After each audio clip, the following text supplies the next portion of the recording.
Hello विद्यार्थी मित्र हो, कसे आहात सर्व? अभ्यास करताय ना? येस, करायलाच पाहिजे. क्वेश्चन पण सॉल्व करायला पाहिजे. आज मी तुमच्यासाठी घेऊन आलोय बाळांनो, तुमच्या 12वीच्या बोर्डाचा शेवटचा chapter. Yes, the last chapter, that is chemical thermodynamics. या चॅप्टरमध्ये बाळांनो खूप साऱ्या कॉन्सेप्ट्स आहेत, फॉर्म्युलेज आहेत. याच्यावर एक्झामला खूप सारे क्वेश्चन्स विचारले जातात. तुम्हाला ते कळेलच जेव्हा पेपर येईल. ठीक आहे, तर चला आता आपण ह्या चॅप्टरला सुरुवात करूया. Let's begin. तर या चॅप्टरमध्ये आपण काय काय बघणार आहोत? सगळ्यात आधी obviously introduction, chemical thermodynamics. Chemical thermodynamics म्हणजे काय? त्यानंतर टर्म युज्ड इन थर्मोडायनामिक्स, जसं की सिस्टीम काय असते, सराउंडिंग काय असतं, नाही का. मग टाइप्स ऑफ सिस्टीम, जसं की open system, close system, isolated system, या सिस्टीमचे टाइप्स. त्याच्यानंतर प्रॉपर्टीज ऑफ सिस्टीम, सिस्टीमच्या प्रॉपर्टीज लाईक इंटेन्सिव्ह प्रॉपर्टी काय असते, एक्सटेन्सिव्ह प्रॉपर्टी काय असते. त्यानंतर स्टेट फंक्शन, पाथ फंक्शन ते काय असतं. हे सगळ्याच्या सगळ्या पाथ फंक्शन पर्यंत जेवढ्या गोष्टी आहेत, all of this will establish or it will set the tone for you to understand the thermodynamics later on.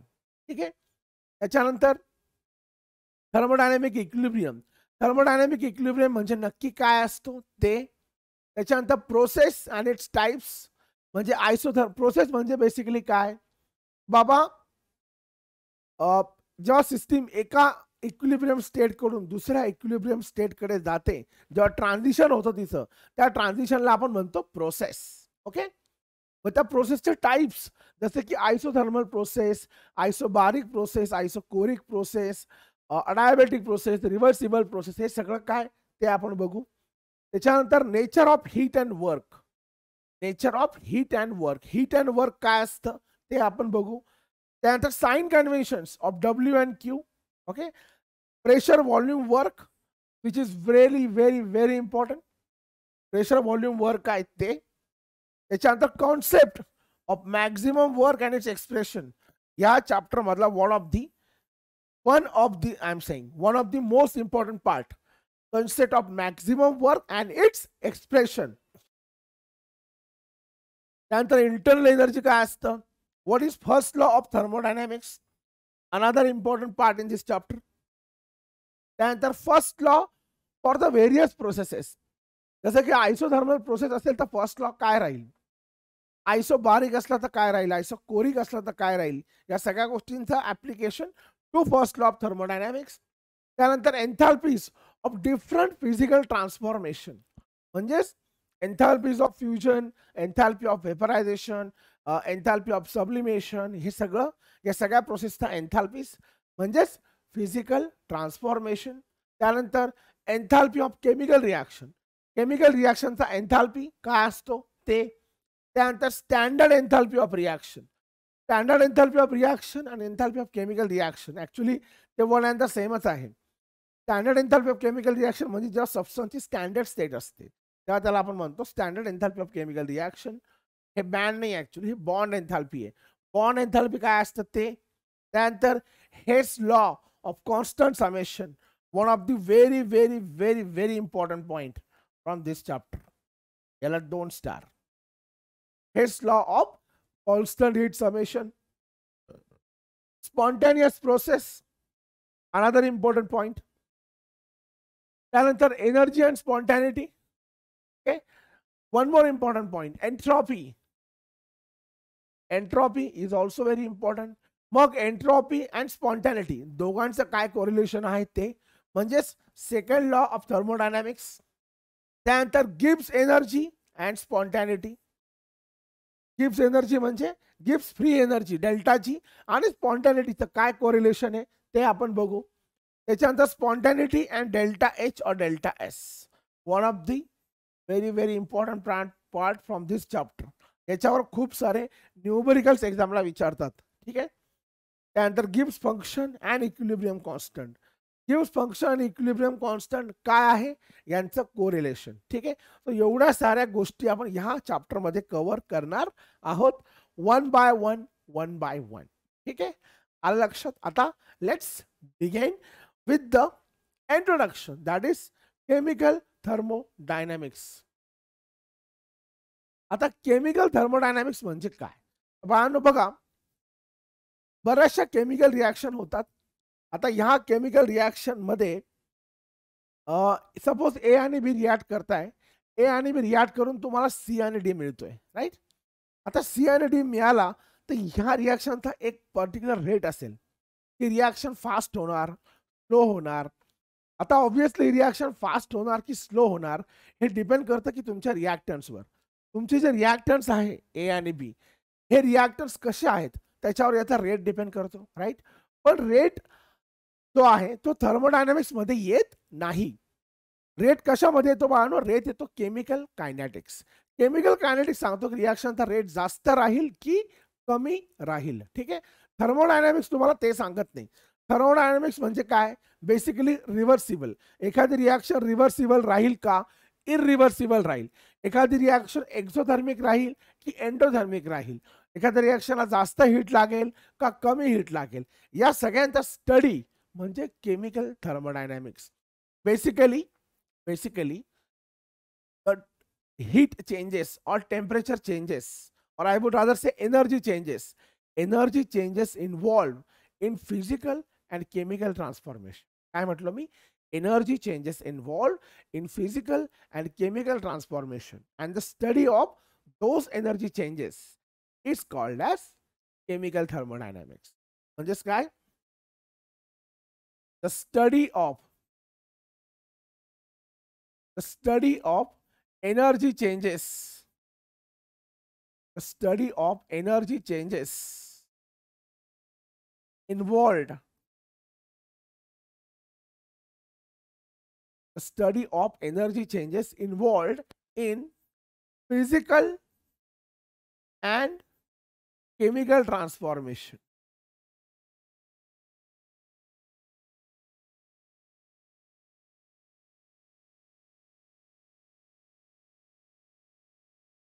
The study of energy changes involved in physical and chemical transformation comes into the category of chemical thermodynamics. That is what the chemical thermodynamics is.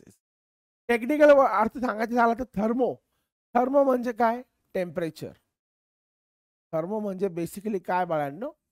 Temperature. Dynamics म्हणजे काय? Motion. डायनॅमिक्सचा अर्थ काय होतो? Study of motion.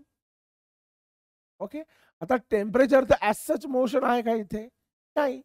Basically temperature change, study of temperature change. Study of temperature change is nothing but a chemical thermodynamics. मग study of temperature change in physical and chemical transformation. Physical transformation म्हणजे जेव्हा state change होता, solid to liquid, liquid to gas, तो झाला तुमचा physical transformation. Chemical transformation म्हणजे basically chemical reaction. तो chemical reaction मध्ये जो चेंज होतो त्याच्यामध्ये जे एनर्जी चेंजेस होता त्यांचा स्टडी म्हणजेच काय? Chemical thermodynamics. आलं लक्षात बाळांनो? तर हे झालं तुमचं सर्व बेसिक बाबा केमिकल थर्मोडायनॅमिक्स असतो काय, ठीक आहे. आता टर्म युज्ड इन थर्मोडायनॅमिक्स. आता कुठल्या टर्म यूज होतात? तर बाबा एक टर्म आहे सिस्टीम आणि दुसरी आहे सराउंडिंग. सिस्टीम म्हणजे काय? सिस्टीम म्हणजे आता सपोज एखादा बीकर आहे हा असा, ओके. या बीकर मध्ये सपोज हा पिस्टन लावलाय मी असा. काय हा? पिस्टन, ज्याच्याने तुम्ही प्रेशर अप्लाय करताय. दिस इज द पिस्टन. आणि याच्यामध्ये आहेत बाळांनो गॅशियस मॉलिक्युल्स. काय? It is having a gaseous molecules, ठीक आहे. आणि तुम्ही याच्यामध्ये या गॅसचा, हा गॅस ला समजा मी कॉम्प्रेस केला किंवा एक्सपांड होऊ दिला तर तो किती एनर्जी ऍब्झॉर्ब करणार किंवा किती एनर्जी रिलीज करणार याचा मी स्टडी करतोय. तर हे जे टोटल झालं तुम्ही याला काय म्हणणार? सिस्टीम. काय म्हणणार? सिस्टीम. तर बेसिकली सिस्टीम म्हणजे काय? सिस्टीमची डेफिनेशन द्यायची जर झाली तर that part of the universe, that part of the universe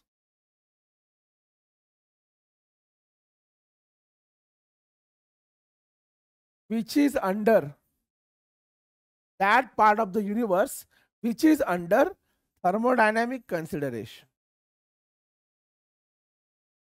which is under thermodynamic consideration. म्हणजे मी ही जी सिस्टीम आहे पूर्ण, या सिस्टीमचा थर्मोडायनामिकल स्टडी करतोय. काय करतोय? या सिस्टीमचा थर्मोडायनामिकल स्टडी करतोय. पण ज्या पार्टचा, ज्या एखाद्या गोष्टीचा मी थर्मोडायनामिकल स्टडी करतो त्यालाच म्हणतात सिस्टीम. म्हणजेच काय? That part of the universe which is under thermodynamic consideration is called as system. Okay. आणि ते सोडून हे जे बाजूचं आहे, हे बाजूचं सगळं आहे त्याला तुम्ही काय म्हणणार? सराउंडिंग. सिस्टीम सोडून whatever is remain that is called as surrounding. Right? So सराउंडिंगचं डेफिनेशन काय येईल? that part of the universe, that part of the universe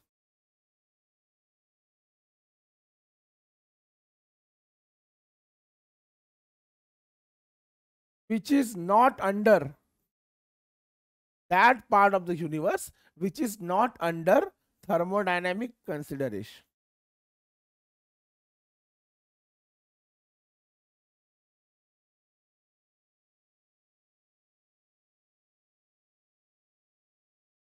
is called as surrounding. म्हणजे युनिवर्स मध्ये त्या एखाद्या गोष्टीचा तुम्ही स्टडी करत आहात ती झाली सिस्टीम. आणि सिस्टीम सोडून जे बाकीचं उरलं, सिस्टीम सोडून जे काय बाकीचं उरलं तुम्ही त्याला काय म्हणतात? Surrounding. So that part of the universe which is not under thermodynamic consideration is called as surrounding. So basically universe म्हणजे काय झालं? So therefore universe is equal to system plus surrounding.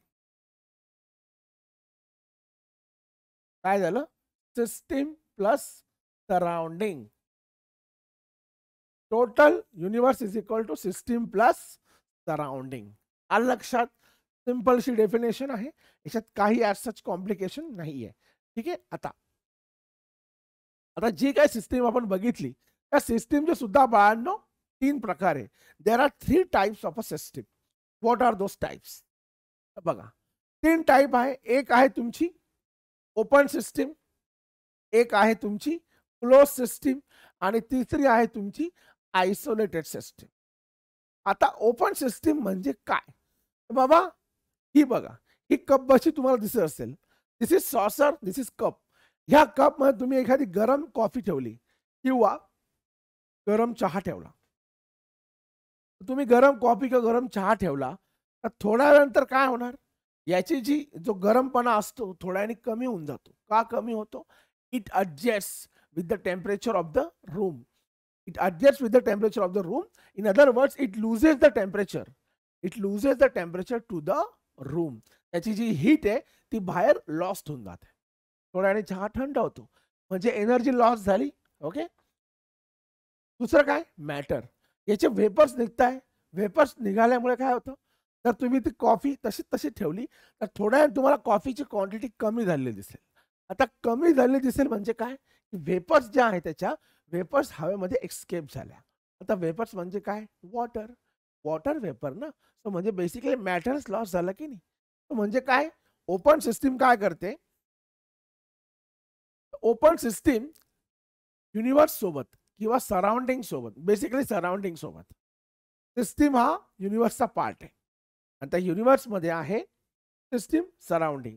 आणि हे जे इंटरॅक्शन होतात कसले? मॅटर, एक्सचेंज ऑफ मॅटर म्हणा किंवा एक्सचेंज ऑफ एनर्जी म्हणा, हे दोन्ही एक्सचेंजेस सिस्टीम आणि सराउंडिंगच्या मध्ये होत असतात. तर तुम्ही ओपन सिस्टीम म्हटला, open system as the name suggest, open system exchanges matter as well as energy. Open system exchanges matter as well as energy with the surrounding. दिसतं आहे तेच. इट exchanges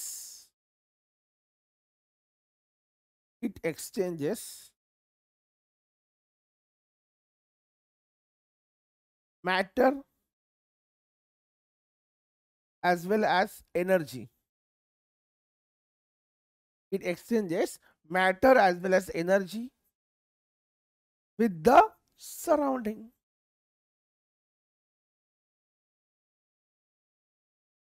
सराउंडिंग सोबत ओपन सिस्टीम मॅटर पण exchange करते आणि energy पण exchange करते. दोन्ही गोष्टी, matter as well as energy, दोन्ही गोष्टी ही सिस्टीम सराउंडिंग सोबत एक्सचेंज करते. ओके. आता दुसरं क्लोज सिस्टीम. क्लोज सिस्टीम काय? तर बघा, क्लोज सिस्टीम तुम्हाला दिसते सेम कप मी घेतलाय, फक्त पहिल्या ठिकाणी बशी खाली होती आणि आता बशी कुठे वरती आहे. तुम्ही जेव्हा बशी वरती ठेवतात तेव्हा हे जे वॉटर वेपर एस्केप होत होत्या, त्याच्यामुळे याचं टोटल मास कमी होत होतं. ते मास आता याचं कमी होणार का? नाही, कारण वॉटर वेपर ला एस्केप व्हायला इथे जागाच नाहीये. जर ते एस्केप व्हायला जागाच नाहीये तर त्याचा मास कमी होणारच नाही. पण टेम्परेचर कमी होणार का? येस, कारण एनर्जी या बशीच्या आरपार पण एनर्जी तुमची ट्रान्सफर होणारच, फक्त मॅटर नाही जाऊ शकणार. म्हणजेच काय, तर in close system it exchanges energy with the surrounding. In a closed system, it exchanges energy with the surrounding.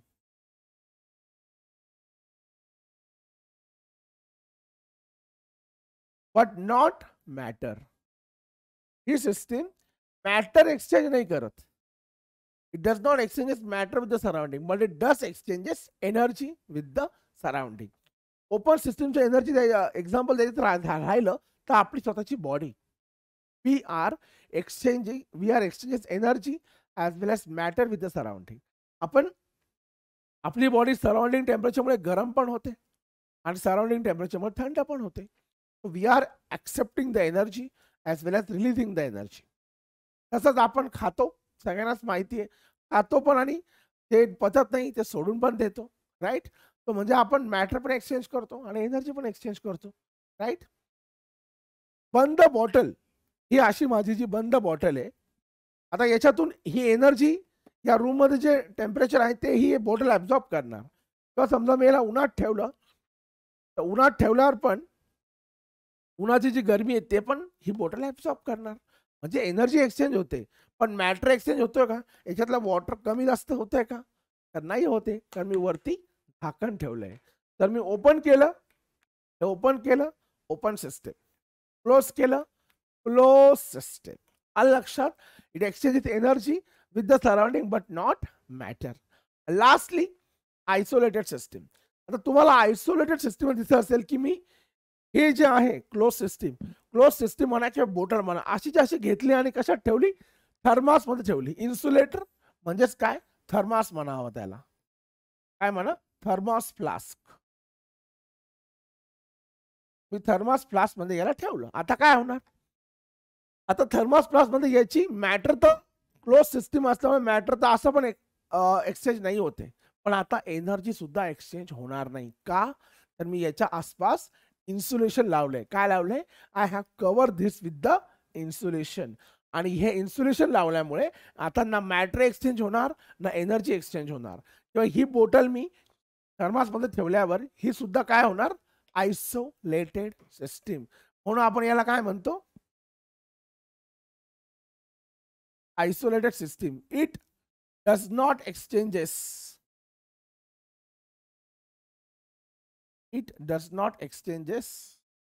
neither matter nor energy with the surrounding.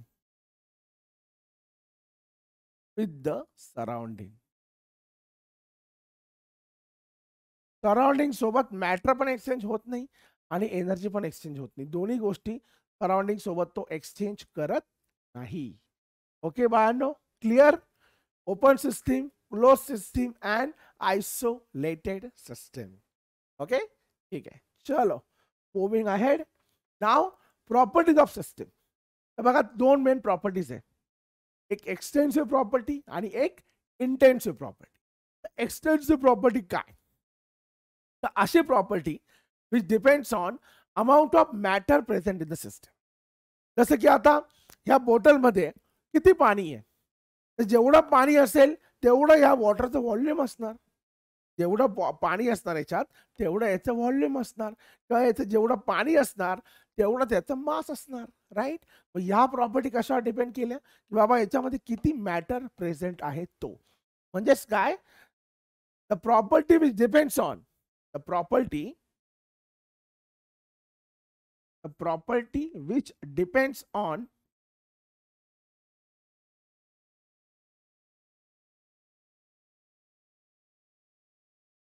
which depends on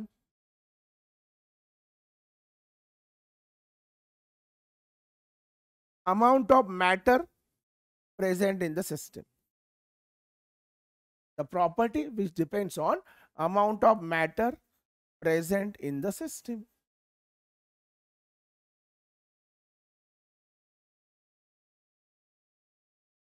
right.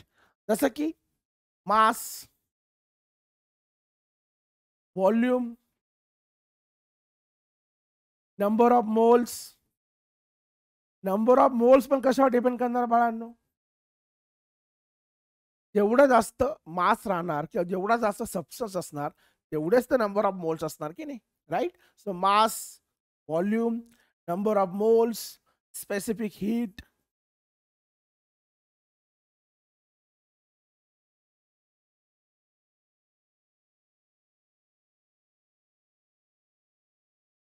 किंवा heat capacity, हे सगळे काय झाले, extensive property. दुसरं आहे intensive property. आता intensive property काय, the property which does not depend on amount of matter present in the system. जसं की मेल्टिंग पॉइंट किंवा बॉइलिंग पॉइंट. आता हा बघा, हे वॉटर आहे. आता हे वॉटर मी एवढं घेतलंय, याचं बॉइलिंग पॉइंट किती बाळांनो, 100 डिग्री सेल्सिअस. हे वॉटर मी एवढ्याऐवजी समजा एवढं घेतलं तरी याचा बॉइलिंग पॉइंट किती राहील, 100 डिग्री सेल्सिअस. तसंच हे वॉटर एवढं आहे, याचा मेल्टिंग पॉइंट फ्रीजिंग पॉइंट किती, 0 डिग्री सेल्सिअस. ते मी एवढं जरी घेतलं तरी त्याचा फ्रीजिंग पॉइंट किती राहील, 0 डिग्री सेल्सिअसच राहणार. राईट. म्हणजे ह्या ज्या प्रॉपर्टी आहे, ह्या प्रॉपर्टी डिपेंड नाही करत की सिस्टीम मध्ये किती अमाऊंट ऑफ मॅटर आहे. म्हणजेच काय, the property which does not depends, the property which does not depends on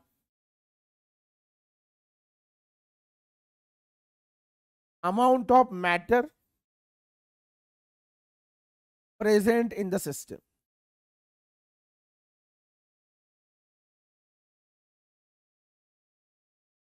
जसं की टेम्परेचर, 1 ml वॉटरचं टेम्परेचर आणि 1000 ml वॉटरचं टेम्परेचर सेम असू शकतं ना. राईट. त्याच्याने फरक पडत नाही की पाणी किती आहे. तो टेम्परेचर, प्रेशर आहे की नाही. तसंच melting point MP, boiling point, त्यानंतर सरफेस टेन्शन. पाण्याचं जे सरफेस टेन्शन असतं ते काय डिसाइड, याच्यावर डिसाइड नाही होत की पाणी किती आहे. विस्कॉसिटी है ना. तसंच density. Density is also intensive property.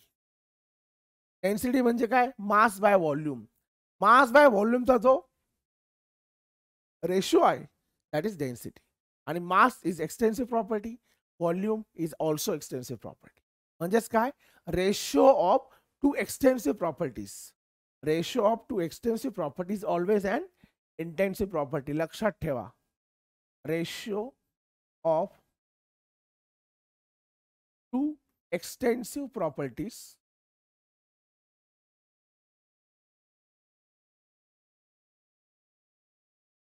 is always an intensive property.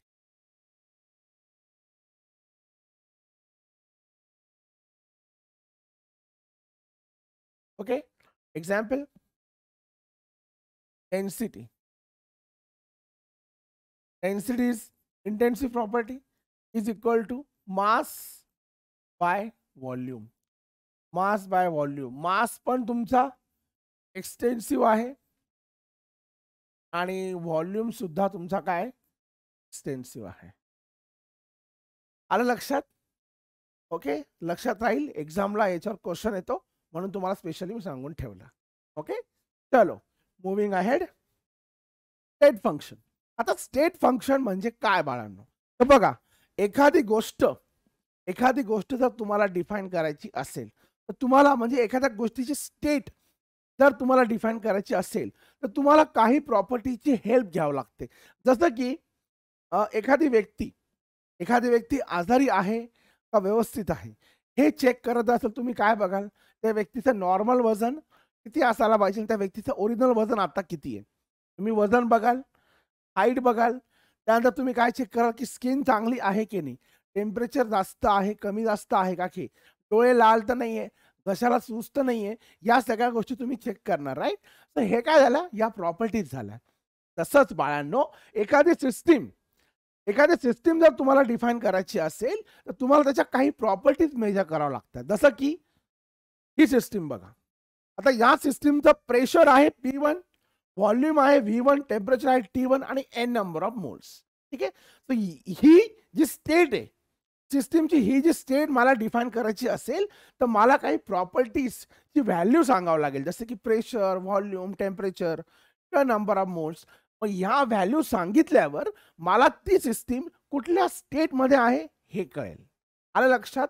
So the variables which defines the state of the system are called as state function. आलं लक्षात?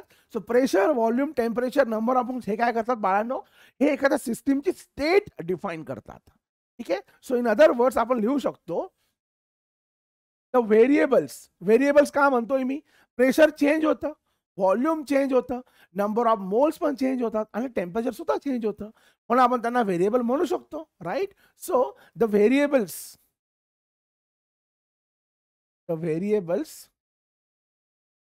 which defines the state of the system. The variables which defines the state of the system are called as state function. त्यांना आपण काय म्हणतो? are called as state functions. ठीक है. The variables which defines the state of the system are called as state function. जसं की pressure, volume, temperature, number of moles. आता बघा, आता ही या सिस्टीमची इनिशियल स्टेट आहे. आता सिस्टीमची जी स्टेट आहे, जी इनिशियल स्टेट ज्याला मी म्हणतोय, ती स्टेट केव्हा चेंज होणार बाळांनो? ही स्टेट तेव्हा चेंज होणार जो प्रेशर P1 चा P2 होणार, व्हॉल्यूम V1 चा V2 होणार, टेम्परेचर T1 चा T2 होणार आणि नंबर ऑफ मोल्स n बदलतील किंवा तेवढेच राहतील. तो चेंज इन द व्हेरिएबल्स, या व्हेरिएबल्स मध्ये चेंज जर झाला तरच या सिस्टीमची स्टेट बदलणार आणि इनिशियल स्टेट पासून ती कुठे जाणार? फायनल स्टेट मध्ये जाणार. म्हणजेच काय? द प्रॉपर्टीज असं आपण लिहू शकतो. द प्रॉपर्टीज, आता टेम्परेचर प्रॉपर्टी आहे, प्रेशर प्रॉपर्टी आहे, व्हॉल्यूम पण प्रॉपर्टी आहे. Right. So the properties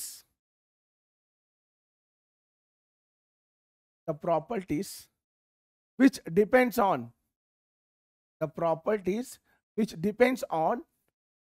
initial and final state of the system. The properties which depends on initial and final states of the system. ह्या ज्या property ना या सिस्टीमच्या इनिशियल आणि फायनल स्टेट वरती डिपेंड करतात, ना की तुम्ही ती प्रॉपर्टी कशी अचीव केली आहे. ठीक आहे. So the property which depends on initial and final state of the system and not on the path followed, not on the path followed, are called as state function. काय म्हणतात त्यांना? State functions. Okay, आता state function बाळांनो खूप सारे. ठीक आहे, temperature, pressure, volume तर आहेतच आहेत. ते सोडून enthalpy is a state function, internal energy is a state function, gives free energy is a state function.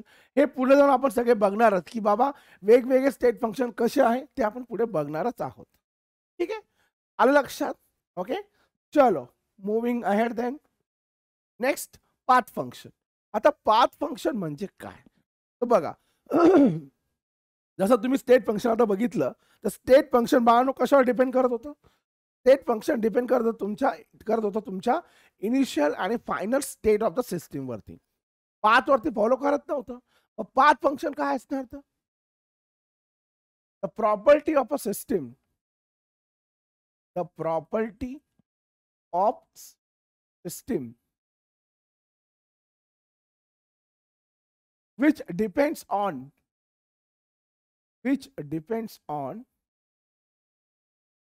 the path followed, the property of a system which depends on path followed are called as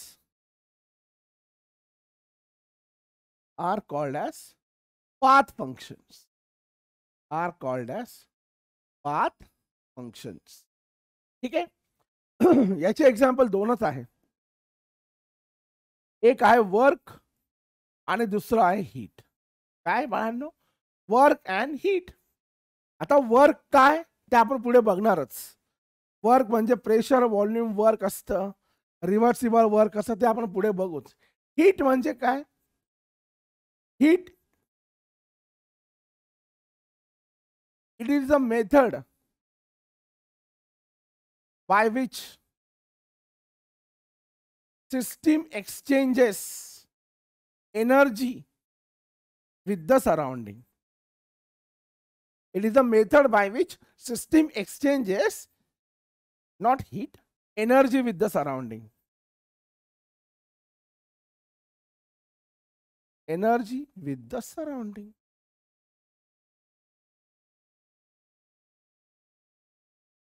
आलं लक्षात? अशी method किंवा अशी property किंवा rather असं म्हणा, it is a method by which system exchanges energy with the surrounding. त्यालाच म्हणतात काय? हीट. मग हीट डिपेंड करते की तुम्ही ती हीट कशी ऑब्टेन केली, ती हीट कशी आली, याच्यावर मात्र हीटची व्हॅल्यू डिपेंड करते आणि करतेच. That is why it is a path function. आलं लक्षात बाळांनो? ठीक आहे, चलो moving ahead. Next thermodynamic equilibrium. आता थर्मोडायनॅमिक इक्विलिब्रियम म्हणजे काय? तुम्ही आता जस्ट बघितलं की दोन सिस्टीम आहे. इथे एक सिस्टीम आहे, सिस्टीम, ठीक आहे, त्याला हवं तर सिस्टीम 1 म्हणा, इनिशियल स्टेट. आणि दुसरी घ्या सिस्टीम 2. सिस्टीम 2 मी काय म्हणतोय, ही फायनल स्टेट आहे. ती इनिशियल स्टेट आणि ही काय? Final state. Okay, pressure P1, V1, T1 आणि N, P2, V2, T2 and N. आता सिस्टीम जेव्हा इकडून तिकडे जाते आहे तेव्हा काय? Pressure from P1 to P2 change होता है, temperature T1 to T2 change होता है, volume V1 to V2 change होता है, राइट. पण नंबर ऑफ मोल्स मात्र कॉन्स्टंट आहे. आता जेव्हा तुमचा सिस्टीम इकडून तिकडे जात आहे तशीच ती तिकडून इकडे पण येते. म्हणजे प्रेशर पुन्हा P2 टू P1 होतो आहे, व्हॉल्यूम पुन्हा V2 टू V1 होतो आहे, T2 पुन्हा टेम्परेचर पुन्हा T2 टू T1 होतो आहे आणि N तर कॉन्स्टंटच आहे. हे जेव्हा असतं तेव्हा त्याला आपण म्हणतो थर्मोडायनॅमिक इक्विलिब्रियम. म्हणजे काय? Thermodynamic equilibrium is achieved or is said to be achieved when there is no change, in the state function of the system. सिस्टीमच्या स्टेट फंक्शन मध्ये समजा काही चेंज होत नसेल. आता काही चेंज केव्हा नाही होणार? जेव्हा P1 चा P2 झाला, P2 चा पुन्हा P1 झाला. म्हणजे ओव्हरऑल काय झालं? There is no change in the P1, right? म्हणजेच काय? A system is said to be, is said to be in thermodynamic equilibrium.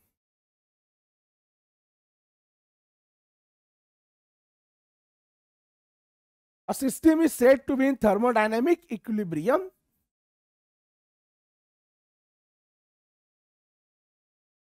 when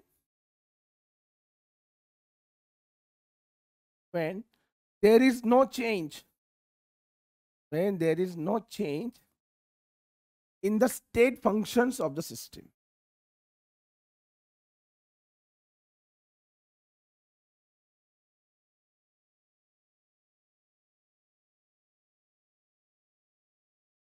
आले लक्षात? A system is said to be in thermodynamic equilibrium when there is no change in the state function of the system. In other words, pressure change नाही झाला, right? म्हणजे तुमचा delta P काय झाला? 0. तो delta P, delta T and delta V तिघांची value काय? 0. म्हणजे सिस्टीम आयसोबारिक पण आहे, आयसोथर्मल पण आहे आणि आयसोकोरिक पण आहे. या तिघही गोष्टी एक साथ असेल तुम्ही त्याला काय म्हणणार? Thermodynamic equilibrium. आलं लक्षात? याचा अर्थ काय की प्रेशर आणि व्हॉल्यूम किंवा टेम्परेचर चेंज होत नाही असं नाही. P1 टू P2 जातोय पण P2 चा पुन्हा P1 पण होत आहे. हे जेव्हा तुम्हाला दिसेल तेव्हा तुम्ही त्याला म्हणणार थर्मोडायनॅमिक इक्विलिब्रियम. आलं लक्षात बाळांनो? ठीक आहे, ओके, चलो then moving ahead. Next, process and its types. आता प्रोसेस आणि इट्स टाइप. प्रोसेस म्हणजे काय? सगळ्यात आधी प्रोसेस म्हणजे काय ते समजून घ्या. आपण प्रोसेसची डेफिनेशन सांगतो तुम्हाला मी. अरे एकच मिनिट. प्रोसेस,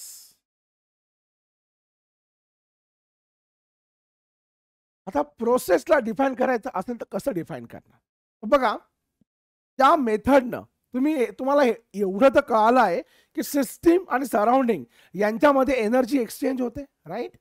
सिस्टीम आणि तुमच्या सराउंडिंग मध्ये एनर्जी एक्सचेंज होते. बरेचसे स्टेट फंक्शन त्याच्यामध्ये चेंज होतात, एवढं तर कळालं आहे. ठीक आहे. सो आता ज्या मेथडनी एनर्जी एक्सचेंज होते, त्यालाच आपण काय म्हणतो? त्यालाच आपण म्हणतो process. A method by which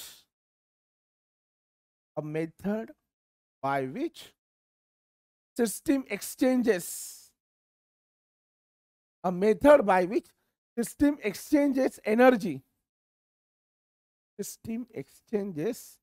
energy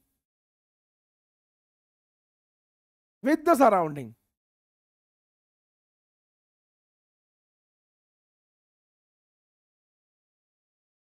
A method by which system exchanges energy with the surrounding is called as process. Right?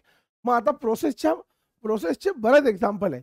Isothermal आहे, अडायबेटिक आहे, आयसोकोरिक आहे, आयसोबारिक आहे, रिव्हर्सिबल आहे, अशा बऱ्याचशा प्रोसेसेस आहेत. ठीक आहे. सो आता आपण वन बाय वन त्या प्रोसेसेस बघूयात. ओके. सगळ्यात आधी आयसोथर्मल प्रोसेस. आता आयसोचा अर्थ तसं बघायला गेलं तर सेम होतो. ओके. पण ह्या ठिकाणी सेम म्हणजे एक्झॅक्ट तुम्ही सेम बोलू शकता. ठीक आहे. पण इथे काय तर कॉन्स्टंट. आयसोथर्मल म्हणजे टेम्परेचर सेम राहतं. टेम्परेचर सेम राहतं म्हणजेच काय? टेम्परेचर कॉन्स्टंट राहतं. काय राहतं? कॉन्स्टंट राहतं. तो आयसो म्हणजे सेम, थर्मल म्हणजे काय? Temperature. So temperature is constant. So basically Isothermal means what? The process in which temperature is constant. There is no change in temperature. A process in which there is no change in a temperature is called as isothermal process, right? So delta T is 0. आता मला सांगा, temperature तर change होत नाहीये, constant ठेवायचं आहे, तर temperature constant ठेवण्यासाठी मला हीट तर ट्रान्सफर करावं लागेल की नाही? I need to transfer the heat from a system to surrounding to system. तेव्हाच तुमचं टेम्परेचर कॉन्स्टंट राहील ना. तर टेम्परेचर कॉन्स्टंट कसं राहील बाळांनो? आलं लक्षात? So even if delta T is 0, to keep the temperature constant,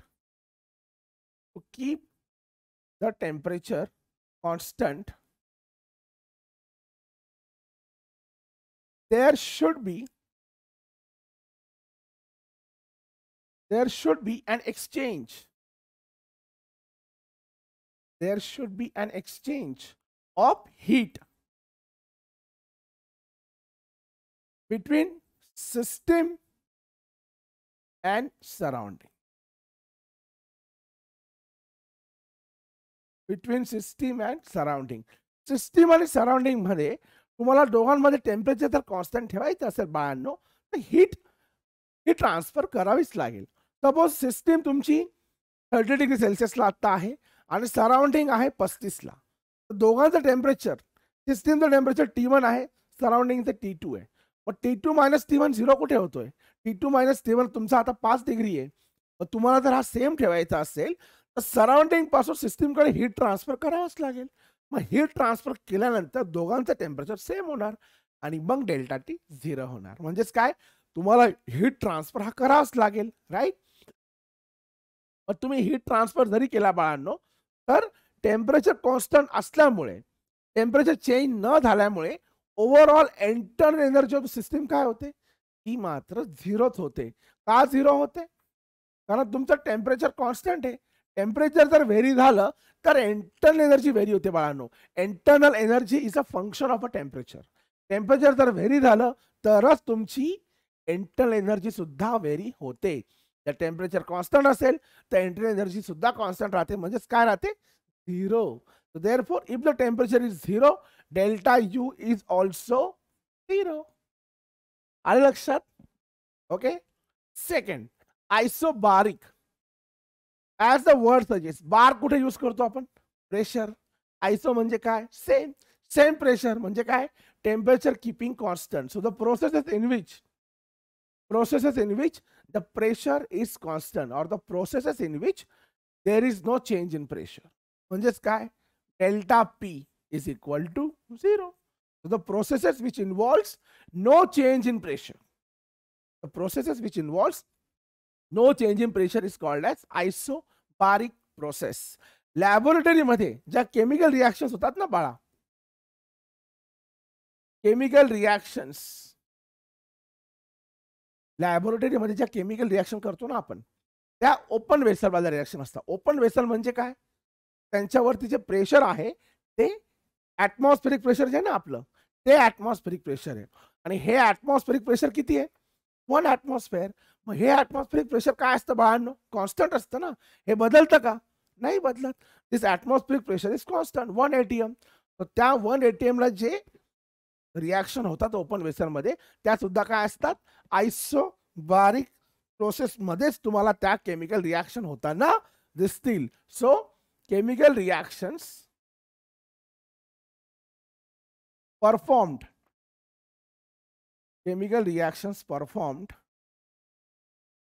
in open vessel or beaker are all isobaric. कारण त्याचं प्रेशर काय असतं? Constant. Clear? Isothermal, isobaric. Okay. चलो नेक्स्ट, आइसोकोरिक प्रोसेस. आता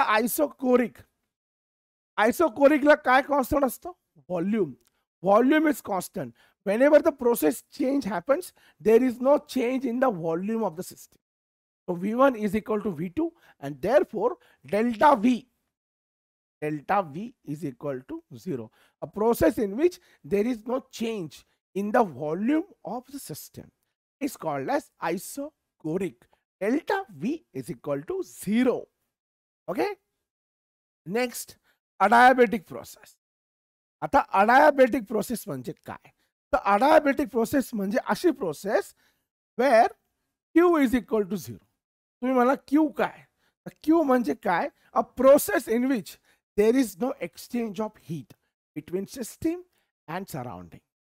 Process in which there is no exchange of heat between system and surrounding is called as adiabatic process. म्हणजे completely thermally insulated process. Thermally insulated system काय show करत असते? It is always showing adiabatic process. A process where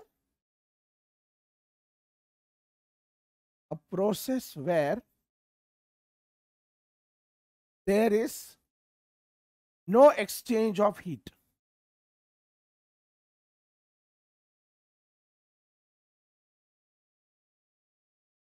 A process where there is no exchange of heat between system and surrounding.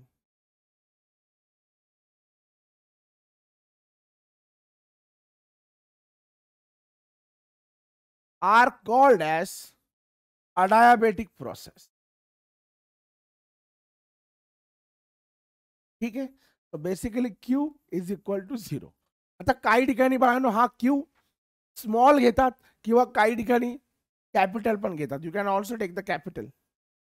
Q is equal to 0. आलं लक्षात? adiabatic process. Okay, चलो. तो हे 4 झाले. आता नेक्स्ट आहे रिव्हर्सिबल प्रोसेस. आता reversible process मला तुम्हाला सांगायची असेल तर मला डायग्राम यूज करावा लागेल आणि म्हणून मी त्यासाठी एक ब्लँक साइड पुढे ठेवलेली आहे. तर रिव्हर्सिबल प्रोसेस म्हणजे काय बाळांनो हे लक्षात घ्या. आता हा आहे तुमचा बीकर. त्या बीकर मध्ये आहे गॅस. इथे आहे तुमचे गॅशियस मॉलिक्युल्स. वेगवेगळे गॅशियस मॉलिक्युल्स या ठिकाणी आहेत. हे असे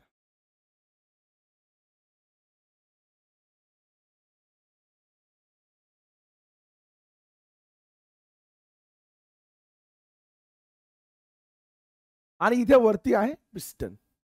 काय आहे? पिस्टन. आता हा जो पिस्टन आहे बाळांनो, हा पिस्टन आहे फ्रिक्शनलेस. काय आहे? फ्रिक्शनलेस. म्हणजे हा पिस्टन जेव्हा वरती स्लाइड होतो तेव्हा ह्या पिस्टन याच्यामध्ये काही फ्रिक्शन होत नाही. आता हे आपण असं का घेतो? कारण फ्रिक्शन जर झालं तर एनर्जी जनरेट होणार आणि एनर्जी जर जनरेट झाली तर या गॅसला वरती पुश करेल. जेव्हा गॅस आला तर वरती पुश करताना काही एनर्जी त्या फ्रिक्शन मध्ये लॉस्ट होणार आणि मग थर्मोडायनामिकल कॅल्क्युलेशन्स आपले रॉंग होतील. म्हणून आपण असं अझ्युम केलेला आहे की हा जो पिस्टन आहे वरती यूज केला तो काय आहे? तो कम्प्लिटली फ्रिक्शनलेस आहे. ठीक आहे. आता बघा, आता इथे हा जो गॅस आहे हा गॅस पिस्टनला काय करणार? वरती पुश करणार. This gas molecule will push the piston upwards. Right. आता अपवर्ड पुश करेल म्हणजेच काय करणार बरं? अपवर्ड पुश करेल म्हणजे आपण त्याला काय म्हणतो? Driving force. काय म्हणतो? Driving force. आणि तो ड्रायव्हिंग फोर्स म्हणजे काय? पी. फक्त पी घेतला आपण तो. ओके. आणि तुमचा पिस्टन सुद्धा वरतून काहीतरी प्रेशर अप्लाय करतोय. राईट. त्या प्रेशरला तुम्ही काय म्हणणार बाळांनो? हा पिस्टन सुद्धा वरतून प्रेशर तुमच्यावर अप्लाय करत आहे, परंतु त्याला आपण काय म्हणतो? P external. काय म्हणतो आपण त्याला?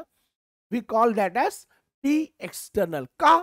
ते एक्सटर्नल प्रेशर आहे ना, सिस्टीमच्या बाहेर आहे. So that is why we are calling it P external. आता मला सांगा, समजा in a situation P external आणि pressure, driving force of the gas म्हणजेच प्रेशर, हे दोघं जर सेम असतील तर no expansion or compression would occur ना एक्सपान्शन होईल ना कॉम्प्रेशन होईल, काहीच नाही होणार, राईट. दोघं एक्झॅक्टली जसेच तसे सेम राहतील. पण सपोज तुमचा पी एक्सटर्नल हा तुमच्या ड्रायव्हिंग फोर्स पी पेक्षा जास्त असेल. ड्रायव्हिंग फोर्स पी काय, त्या प्रेशरमुळे गॅस या पिस्टनला अपवर्ड पुश करतोय. काय करतोय, अपवर्ड पुश करतोय. आणि पी एक्सटर्नल त्याला कुठे पुश करतोय, डाऊनवर्ड पुश करतोय. आता मी तुम्हाला सिच्युएशन सांगितली जिथे पी एक्सटर्नल म्हणजे हा जो वरतून याला खाली पुश करतोय त्याचं pressure driving force of a gas ज्याला आपण पी म्हणतो त्याच्यापेक्षा काय जास्त आहे. मग हा गॅसला हा काय करणार, गॅसला खाली पुश करणार. मग खाली पुश केलं म्हणजे काय घडणार, कम्प्रेशन वुड ऑकर, राईट. काय घडणार बाळांनो, कम्प्रेशन घडणार, कम्प्रेशन वुड ऑकर, राईट. कम्प्रेशनच होणार की नाही तिथे, ऑब्वियस आहे. परंतु सपोज अजून एक सिच्युएशन आहे जिथे pressure driving force of a gas ज्याला आपण पी म्हणतोय that is greater than the P external. If this pressure is greater than P external तर मग काय होणार, गॅस या पिस्टनला वरती पुश करणार. कुठे पुश करणार बाळांनो, वरती पुश करणार. मग तो गॅस जर याला वरती पुश करत असेल म्हणजेच काय झालं, म्हणजेच झालं एक्सपॅन्शन, राईट. सो त्याला आपण काय म्हणणार, एक्सपॅन्शन वुड अकर. काय घडणार, एक्सपॅन्शन वुड अकर, राईट. इथपर्यंत क्लिअर. तर तुम्हाला पूर्णपणे एस्टॅब्लिश झालं की बाबांनो ही सिस्टीम ऍक्च्युली काम कशी करते. ओके. आता बघा, आता रिव्हर्सिबल प्रोसेस, इथे मी हेडिंग नव्हती दिली ना, ती देतो. Reversible process.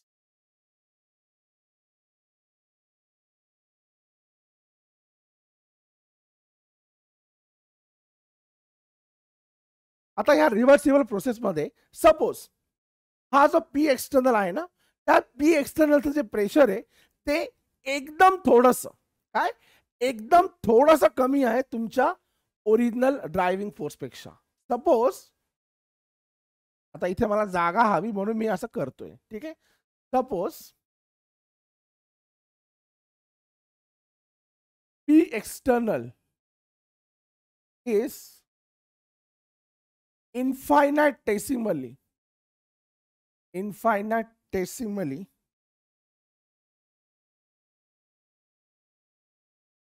suppose P external is infinitesimal greater than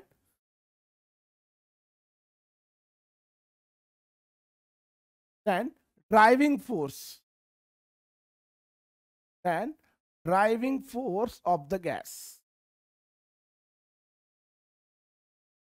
म्हणजेच काय, P, राईट. म्हणजे P एक्सटर्नल हा थोडासा जास्त आहे, एकदम थोडासा, दॅन द P गॅस. ठीक आहे. त्याला हवं तर आपण लिहू शकतो, तर तुम्ही त्याला असं लिहू शकता, P external minus P is equal to dP. DP म्हणजे काय, infinitesimal smaller value of pressure. त्याला आपण काय म्हणतो, डीपी. ओके. समजा हे असं असेल तर काय होईल बरं बाळांनो, काय होणार, इथे कॉम्प्रेशन होणार. काय होणार, कॉम्प्रेशन होणार, राईट. आता पी एक्सटर्नल ह्या ओरिजिनल प्रेशर ड्रायव्हिंग फोर्स पेक्षा थोडासा जास्त असल्यामुळे तो गॅसला खाली पुश करतोय, त्याच्यामुळे कॉम्प्रेशन होत आहे. ठीक आहे. आता थोडासा जास्त असल्यामुळे काय होतं, तुमच्या ओरिजिनल जे प्रेशर असतं गॅसचं ते पी एक्सटर्नल पेक्षा जास्त होऊ शकतं, right. It can always become this pressure, or I would say driving force, this pressure of the gas can always become greater than the P external, right. And when that happens the process would be reversed. काय होणार, the process would be reversed and expansion would occur. परंतु तेव्हा सुद्धा तुमचं pressure हे P external पेक्षा इन्फायनाइटेसिमली जास्त होणार, त्याच्यामुळे तुमचा पी एक्सटर्नल पुन्हा पी एक्सटर्नल पुन्हा ह्या पी पेक्षा जास्त होईल आणि पुन्हा प्रोसेस रिव्हर्स होऊन पुन्हा कॉम्प्रेशन होईल. कॉम्प्रेशन झाल्यावर पुन्हा pressure of the gas will again become infinitesimal greater than the P external, and hence the process would again be reversed to give you an expansion. So हे continuously होत राहिलं तर याच्याने एक वर्क डन होईल.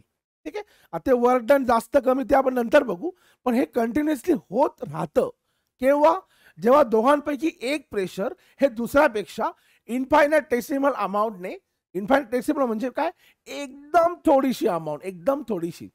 तर तुमचं मॅथ असेल तुम्हाला माहिती असेलच, एकदम थोड्याशा अमाऊंटनी दुसऱ्यापेक्षा एक प्रेशरची व्हॅल्यू दुसऱ्या प्रेशरपेक्षा एकदम छोट्याशा अमाऊंटने एकदा जास्त असते किंवा कमी असते. त्याच वेळेस प्रोसेस कॅन ऑलवेज बी रिव्हर्स्ड, आणि अशाच प्रोसेसला आपण म्हणतो रिव्हर्सिबल प्रोसेस. आले लक्षात बाळांनो? मला तुम्हाला प्रोसेस समजून सांगायची होती, मला त्या डेफिनेशनच्या फंद्यात नाही पडायचं. डेफिनेशन तुम्ही ऑलवेज पाठ करून लिहू शकतात, पण रिव्हर्सिबल प्रोसेस असते काय हे मला तुम्हाला समजून सांगायचं होतं. आलं लक्षात? So I hope this much is enough for you to understand what is reversible process. Okay, ठीक आहे. चलो then, moving ahead. Next is nature of heat and work. आता work, nature of heat and work. आता सगळ्यात पहिले आपण आधी बघू वर्क काय आहे बाळांनो. What is work? तुम्हाला इथे दोन डायग्राम दिसत असतील. पहिली डायग्राम आहे ही वाली. ह्या डायग्राम मध्ये माहिती काय होतंय, there is a reaction of decomposition of hydrogen peroxide. तुमचा जो हायड्रोजन पेरॉक्साइड आहे हा H2O2, तो तुमचा होतो आहे डिकम्पोज. तो आहे लिक्विड स्टेट मध्ये. It is getting decompose to give you water which is again liquid state, but it is also giving you oxygen gas which is in gaseous state obviously. ठीक आहे. ही एक रिएक्शन आहे आणि ही एक reaction आहे. तर ही reaction करण्याच्या अगोदर आपण बघू वर्क म्हणजे काय. Nature of heat and work आपला टॉपिक आहे. आधी आपण बघू nature of work. What is work? ठीक आहे. त्यासाठी आपल्याला जावं लागेल मागच्या स्लाइड वरती आणि प्लस करावं लागेल. मग इथे तुम्हाला सांगतो मी वर्क काय आहे. इथे आपला वर्कचा संबंध काय आहे. तर बघा मेकॅनिक्स मध्ये, इन मेकॅनिक्स काय असतं बरं वर्क. मेकॅनिझम काय लिहिलं मी, इन मेकॅनिक्स. तुम्ही सगळे फिजिक्स शिकत आहातच, right.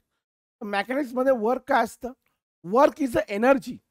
Work is a energy by which a body is displaced through a distance d with an application of a force, right? So in mechanics, work is what? Work is an energy, right? Work is an energy by which a body displaces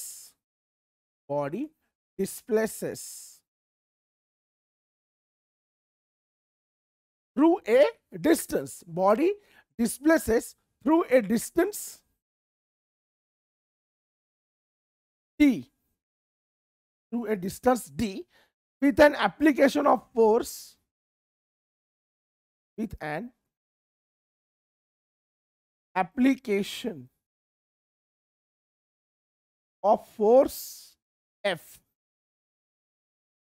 right? So तुम्हाला एवढं तर माहितीच आहे. So basically we can say that work is equal to force multiplied by distance. Force multiplied by distance, right? In mechanics. आता आपण कुठे आहोत? Thermodynamics मध्ये. थर्मोडायनामिक्स मध्ये हे वर्क नाहीये, पण स्टील थर्मोडायनामिक्स सुद्धा वर्कच आहे. हे कसं एक्सप्लेन किंवा कसं प्रूव्ह करता येईल ते बघा. So in thermodynamics,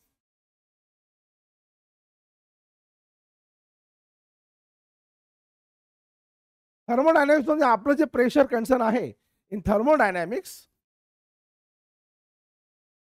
work is concern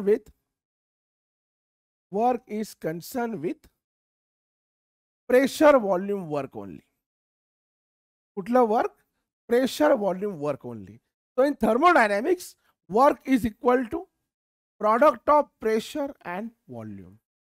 thermodynamics मध्ये product work is equal to product and volume. Sorry, in thermodynamics work is equal to product of pressure and volume only. कसं? तर ते बघा. आता मला सांगा प्रेशर काय बाळांनो? Pressure is nothing but force per unit area. Pressure काय? Force per unit area, right. आता हा जो एरिया आहे फॉर दिस पर्टिक्युलर एरिया, याच्यासाठी डिस्टन्स जे आपण पकडू ना, डिस्टन्स म्हणा किंवा लेंथ म्हणा, okay. So for this area distance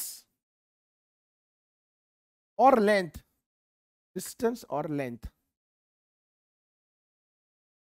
suppose ते आहे बी इट डी. काय आहे? डी. एरियासाठी डिस्टन्स किंवा लेंथ आपण काय पकडलाय? टी. ठीक आहे, डिस्टन्स आणि लेंथ तुम्हाला माहितीच आहे. आणि व्हॉल्यूम काय? Volume is equal to a, sorry, volume is equal to लेंथचा क्यूब. कसला? लेंथ किंवा डिस्टन्सचा cube, right. So as the formula W is equal to P E, which implies काय? प्रेशर. प्रेशर काय? Force upon area. Force upon area multiplied by V, right? So area काय येणार बाळांनो? तुम्हाला सगळ्यांना माहिती, area is equal to side square और length square. So length काय? D, F divide by this D square. आणि व्हॉल्यूम काय येतो? व्हॉल्यूम सगळ्यांना माहिती, volume is the cube of a length. म्हणजेच काय? F multiplied by D cube, right? So d square and this gets cancelled. What we get is F into D.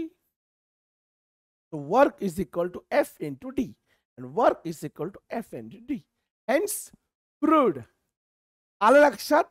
So म्हणजे product of pressure and volume, product of pressure and volume is nothing but the work only. आता हे थर्मोडायनॅमिक्सचा angle पण मी तुम्हाला सांगितला आणि तुमच्या फिजिक्सच्या मेकॅनिक्सचा angle पण सांगितला. आणि याच्यावर तुम्हाला लक्षात येतं की product of pressure and volume is nothing but the work only. Okay. आता ह्या वर्कचे बाळांनो पुन्हा दोन टाईप आहे. एक वर्क ड्यू टू एक्सपॅन्शन असतं, एक वर्क ड्यू टू एक्सपॅन्शन असतं आणि दुसरं वर्क ड्यू टू कॉम्प्रेशन असतं. ठीक आहे, ते आता आपण समजून घेणार आहोत ह्या फिगर्स मधून. पहिली फिगर बघा, तुम्ही सुरुवातीला घेतला H2O2, राईट. H2O2 चं व्हॉल्यूम बघा बाळांनो किती आहे. हे इथपर्यंत व्हॉल्यूम आहे, इथपर्यंत तुमचा व्हॉल्यूम आहे, प्रेशर व्हॉल्यूम H2O2 चं, राईट. आता अजून रिॲक्शन झालेली नाहीये. हा वरती मी काय ठेवलाय? This is piston. This is what? Piston. आणि पिस्टन वरती हे काय? Weight. Weight on a piston.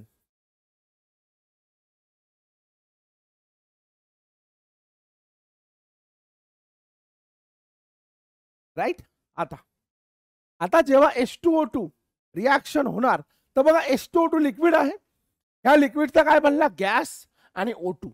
O2 काय? गॅस. आता गॅस काय करतो बाळांनो? गॅस हा जास्त जागा ऑक्युपाय करतो. काय करतो? गॅस जास्त जागा ऑक्युपाय करतो. तो जेव्हा ही रिॲक्शन होईल, हा जी सिस्टीम आता जे सिस्टीमने एवढी जागा ऑक्युपाय केलेली आहे, जशी रिॲक्शन होईल, as it is producing gas, this will expand. काय होईल? This system will expand. हे बघा एक्सपॅन्ड झाली. आता जेव्हा सिस्टीम एक्सपॅन्ड झाली तेव्हा तिने काय केलं? या वेटला आणि पिस्टनला काय केलं? वरती ढकललं. काय ढकललं? वरती ढकललं. आता वरती ढकलण्यासाठी सिस्टीमला काहीतरी एनर्जी यूज करावी लागली, राईट. एनर्जी काय हवेतून तर येणार नाही. जेव्हा या सिस्टीमने त्या पिस्टनला वरती ढकललं, ज्या पिस्टनवरती वजन होतं त्या वजना सकट पिस्टनला वरती ढकललं, तर हे करण्यासाठी सिस्टीमला काहीतरी एनर्जी यूज करावी लागली, राईट. आणि सिस्टीमला ही एनर्जी कोणाच्या अगेन्स्ट यूज करावी लागली? सिस्टीमला ही energy against the external pressure use करावं लागली. आता एक्सटर्नल प्रेशर बाळांनो कोणाचं आहे? सराउंडिंगचा आहे. हा जो पिस्टन, हा जो प्रेशर पुश करतोय ना खाली, याचाच प्रेशर काय आहे बाळांनो? P external. जे मी तुम्हाला सांगितलं होतं मगाशी, ते पी एक्सटर्नल हे आहे. Right, that is what the P external. तो हा जेव्हा पुश करतोय तर हा gas, this gas is pushing against the external pressure. So basically your system is doing work here on the surrounding. System is doing work on the surrounding. असं मी का म्हणत आहे? कारण सराउंडिंग जी आहे ना, सराउंडिंग म्हणजे याच्या बाहेरची गोष्ट, राईट? ते तर तुम्हाला पहिले सांगितलंय. तर ही सराउंडिंग पी एक्सटर्नल नावाचं प्रेशर याच्यावरती अप्लाय करते. आता त्याच्या अगेन्स्ट सिस्टमने त्याला वरती ढकललं. म्हणजेच काय? System has worked on the surrounding here. आलं लक्षात? सो इथे मी लिहितो हवं तर, सिस्टीम बेसिकली हे वर्क कुठलं आहे? हे पण वर्कच आहे. ओके, प्रेशर व्हॉल्यूम वर्क आहे. दिस इज एक्सपॅन्शन वर्क. काय? Expansion work. आता system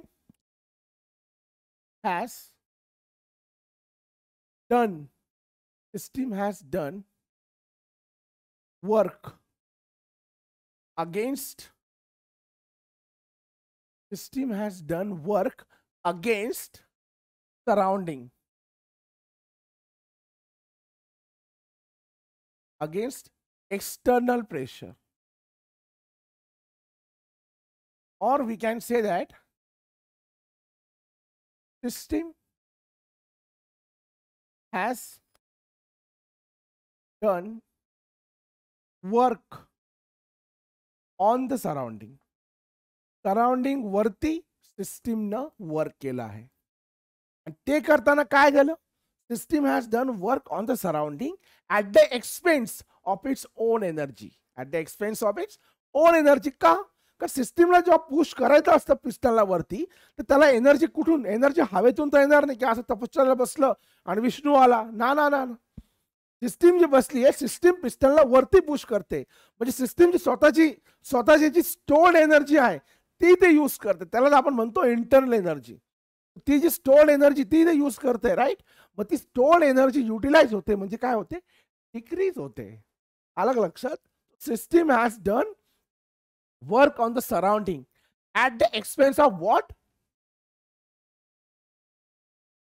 at the expense of, at the expense of its own energy. त्याला आपण काय म्हणतो? Internal energy. काय म्हणतो? Internal energy. at the expense of its own energy and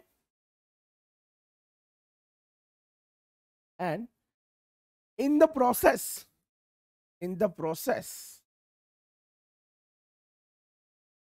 its internal energy decreases.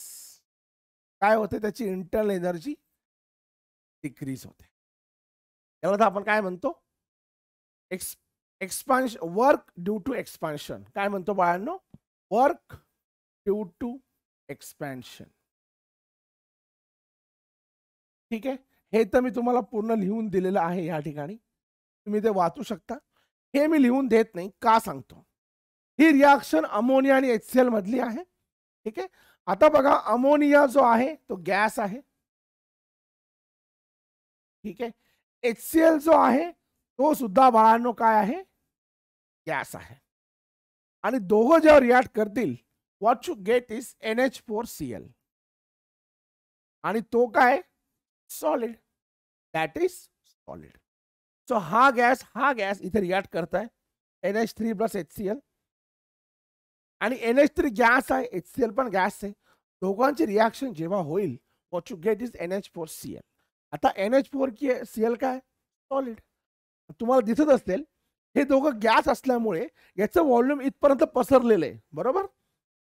आणि हा पुन्हा तोच फ्रिक्शनलेस पिस्टन जे मी लिहू शकतो इथे.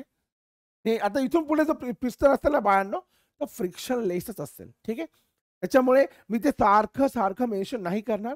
फक्त एवढंच की पिस्टन आहे फ्रिक्शनलेस, ठीक आहे. तो हा पिस्टन मगाचा, हे काय वेट ऑन अ पिस्टन, ठीक आहे. आता हे दोघंही गॅस असल्यामुळे त्यांचं व्हॉल्यूम इथपर्यंत पसरलेलं होतं. तशी रिॲक्शन झाली, धपकन खाली आलं. धपकन खाली का आलं? गॅस हे दोघं गॅसच्या फॉर्ममध्ये जेव्हा होते तेव्हा ते व्हॉल्यूम पसरलेलं होतं, पण जेव्हा रिॲक्शन झाली ते फॉर्म ऑफ सॉलिड. सॉलिड झाल्यामुळे काय झालं, व्हॉल्यूम धपकन कमी झालं. आता इथे इथे याच्या एक्झॅक्ट ऑपोजिट, इथे याच्या एक्झॅक्ट ऑपोजिट झालंय. काय झालंय? इथे सिस्टीम वरती काम केलंय कोणी? Surrounding. Here surrounding has done work on the system. कसं? याने याला खाली पुश केलं ना, हे बघा इकडे, इकडे गेलं, खाली पुश केलं. खाली पुश केलं म्हणजे काय? System, I mean, surrounding has done work here on the surrounding, and in the process, the energy of the surrounding is decreasing. That is obvious. जी पण सिस्टीम म्हणा का सराउंडिंग म्हणा, तो पण दुसऱ्या सिस्टीम वरती काम करत असेल, जो वर्क डन करत असेल त्याची एनर्जी कमी होते, आणि ज्याच्या वरती वर्क होतं त्याची एनर्जी वाढणार. जे इथे आपण बघितलं, इथे त्याच्या एक्झॅक्ट ऑपोजिट इथे होणार. Here, work is done by the surrounding on the system. Work is done by the surrounding on the system. And in the process, the internal energy of the surrounding decreases. And the internal energy of the system increases.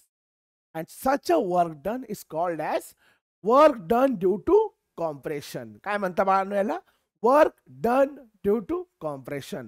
मी हा point खूप व्यवस्थित आणि सुंदररित्या explain केला होता, म्हणून हे तेवढं एक्सप्लेन करण्याची गरज पडली नाही.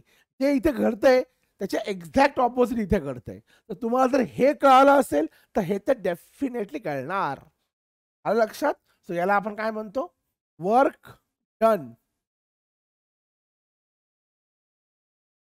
Work done due to compression.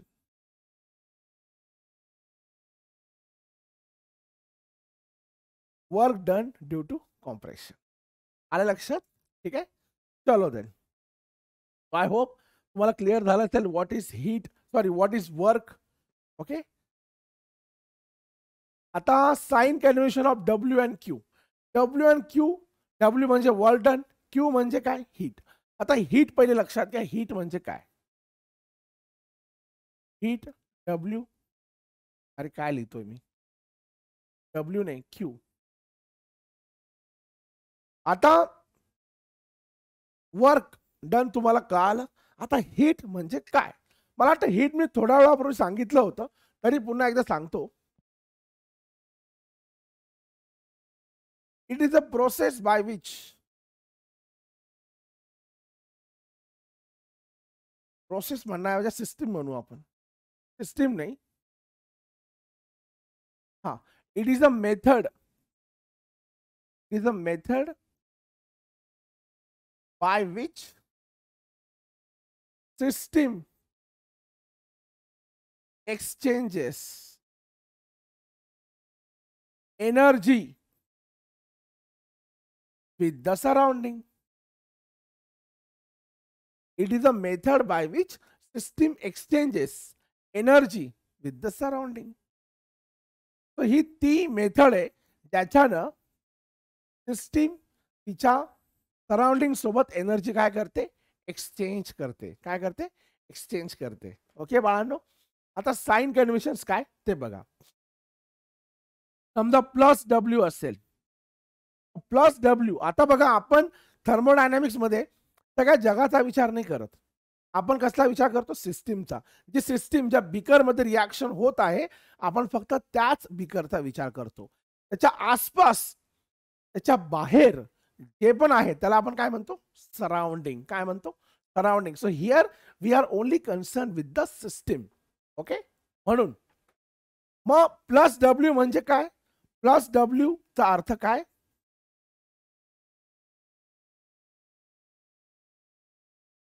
The work is done on the system. The work is done on the system by surrounding. याच्याने काय होणार, सराउंडिंगने जेव्हा सिस्टीम वरती वर्क केलं तेव्हा त्याची एनर्जी काय होणार बाळांनो, वाढणार. राईट, म्हणजे तेव्हा आपण काय लिहिणार, प्लस क्यू. एनर्जी किंवा हीट, हीटच म्हणू याला, heat of the system increases. आणि जेव्हा एक लक्षात घ्यावा, जे सिस्टीम मध्ये होतं त्याच्या एक्झॅक्ट ऑपोजिट सराउंडिंग मध्ये होतं. मग suppose heat of the system increases, मग सराउंडिंगचं काय होणार, डिक्रीज होणार. कारण सिस्टीमची हीट कसं काय वाढेल, सराउंडिंग पासून हीट अब्झॉर्ब करूनच तर सिस्टीमची हीट वाढणार ना. मग सराउंडिंग पासून अब्झॉर्ब केलं तर सराउंडिंगची हीट काय झाली, कमी झाली. Right, therefore heat of the system increases. आलं लक्षात. आता तसंच मायनस डब्ल्यू, मायनस डब्ल्यू काय होईल, मग the work is done at on the system by surrounding. Minus W काय होणार, work is done, work is done by the system on surrounding. Work is done by the system on surrounding. Right? आणि Q, Q तुमचा काय असणार, मग तुमच्या सिस्टीमची energy आता कमी होणार आणि सराउंडिंगची वाढणार. म्हणजेच काय, heat, heat of the system decreases, heat of the system decreases. अगं लक्षात, heat of the system decreases आणि सराउंडिंगची हीट काय होणार, वाढणार. राईट, आलं लक्षात. सिंपल आहे साइन कन्व्हेन्शन. नेहमी विचार करताना सिस्टीमचा विचार करायचा, तुम्हाला बरोबर साइन कन्व्हेन्शन कळतील. त्याच्यामध्ये ॲज सच काही रॉकेट सायन्स नाहीये. ओके बाळांनो, ठीक आहे. चलो then, moving ahead. Next point is pressure volume work. आता pressure volume work, W, pressure volume work is equal to W, हे आपण ऑलरेडी बघितलेलं आहे. त्याचा आता आपण बघणार आहोत बाळांनो एक्सप्रेशन. तर बघा एक्सप्रेशन काय. आता मला सांगा, गॅस, सपोज तुमचा गॅस एक्सपॅन्ड झाला. काय झाला, गॅस खालून वरती एक्सपॅन्ड झाला. आता गॅस एक्सपॅन्ड होताना काहीतरी फोर्सने तो एक्सपॅन्ड होणार. राईट, गॅस खालून वरती जर एक्सपॅन्ड व्हायचा असेल तर it is going to expand against the external pressure. Right, मग हे एक्सपॅन्ड होण्यासाठीचा फोर्स लागेल. Force,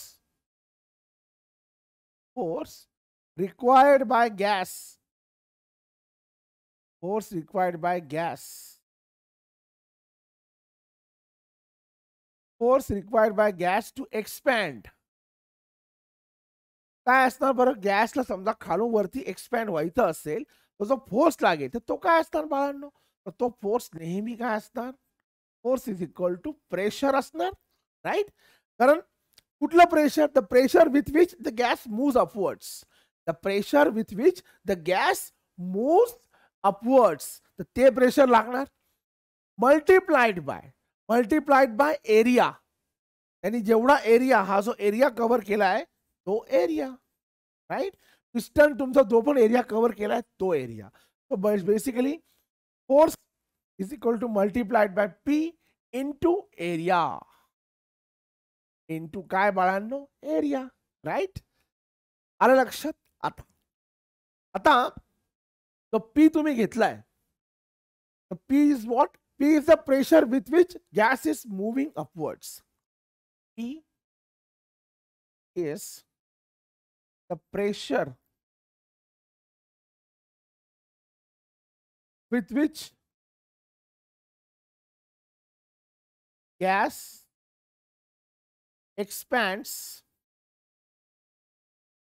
or moves upwards.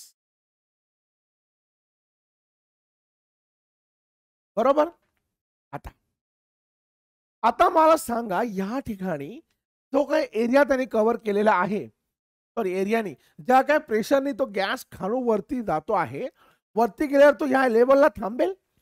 ह्या लेवलला थांबला म्हणजेच काय, आत्ताच्या सिच्युएशनला जो प्रेशर आपण खालून वरती पुश केलाय गॅसचा तो प्रेशर आणि एक्सटर्नल प्रेशर जो वरतून गॅसला खाली पुश करतोय तो एक्झॅक्ट सेम आहे.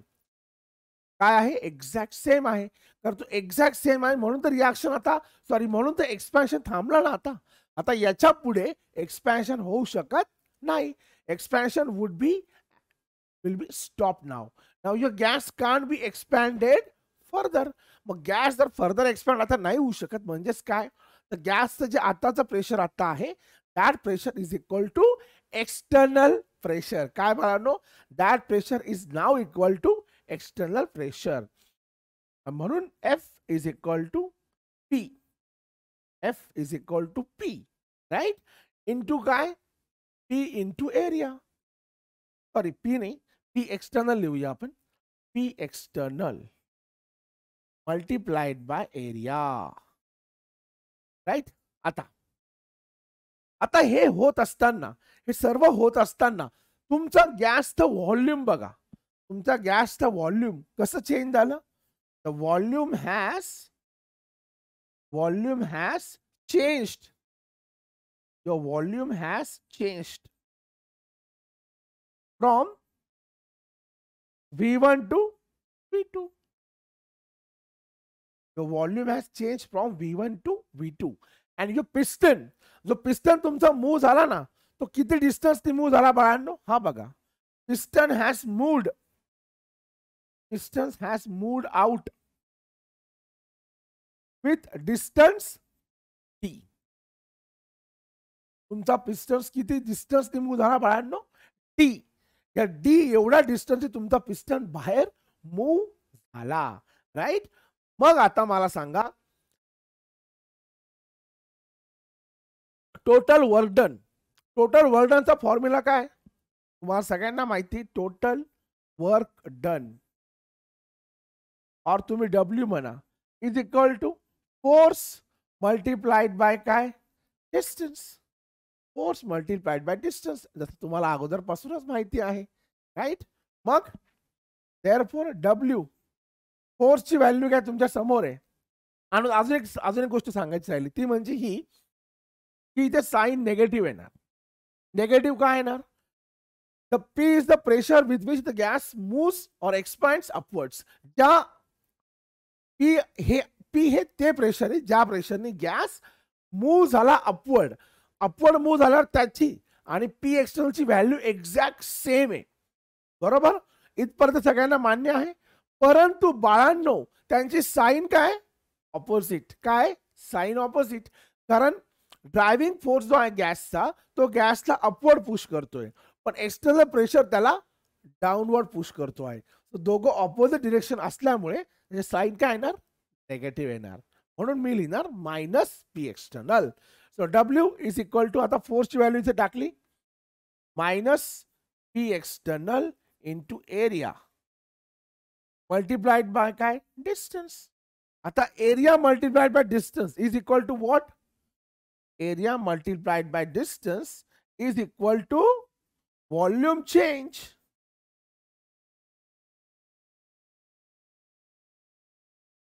बघा, हा डिस्टन्स, राईट, आणि एरिया कुठला? हा एरिया, हा जो एरिया आहे ना, हा area multiply by distance is equal to what? Volume change, right, as per your physics and maths, जे तुम्ही ऑलरेडी शिकलेला आहात. म्हणजेच काय?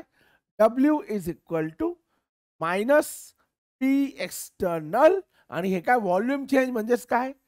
Delta V. आलं लक्षात? Simple derivation, right. आता डेल्टा व्ही म्हणजेच काय? बघा, W is equal to minus P external delta V, आणि delta V is equal to V2 minus V1, right. आता सपोज एक्सपॅन्शन होत आहे, तर एक्सपॅन्शन होत असताना काय होतं? वर्क इज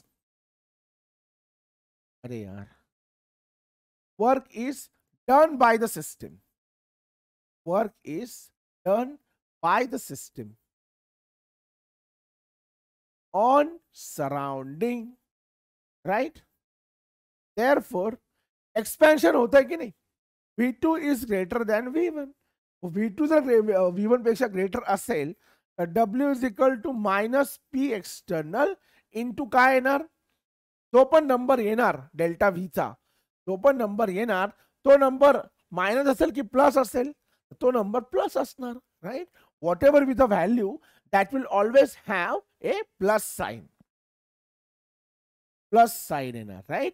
म्हणजेच काय, W इज नेगेटिव्ह, म्हणजे W नेगेटिव्ह झालं, राईट. ते दिसतंय तेच तुम्हाला मी सांगत आहे, कारण इथे work is done by the system on surrounding. तसंच कॉम्प्रेशन समजा असेल, तुम्ही मला सांगा बाळांनो, कॉम्प्रेशन मध्ये काय होतं, कॉम्प्रेशन मध्ये surrounding is doing work on the system, right. Surrounding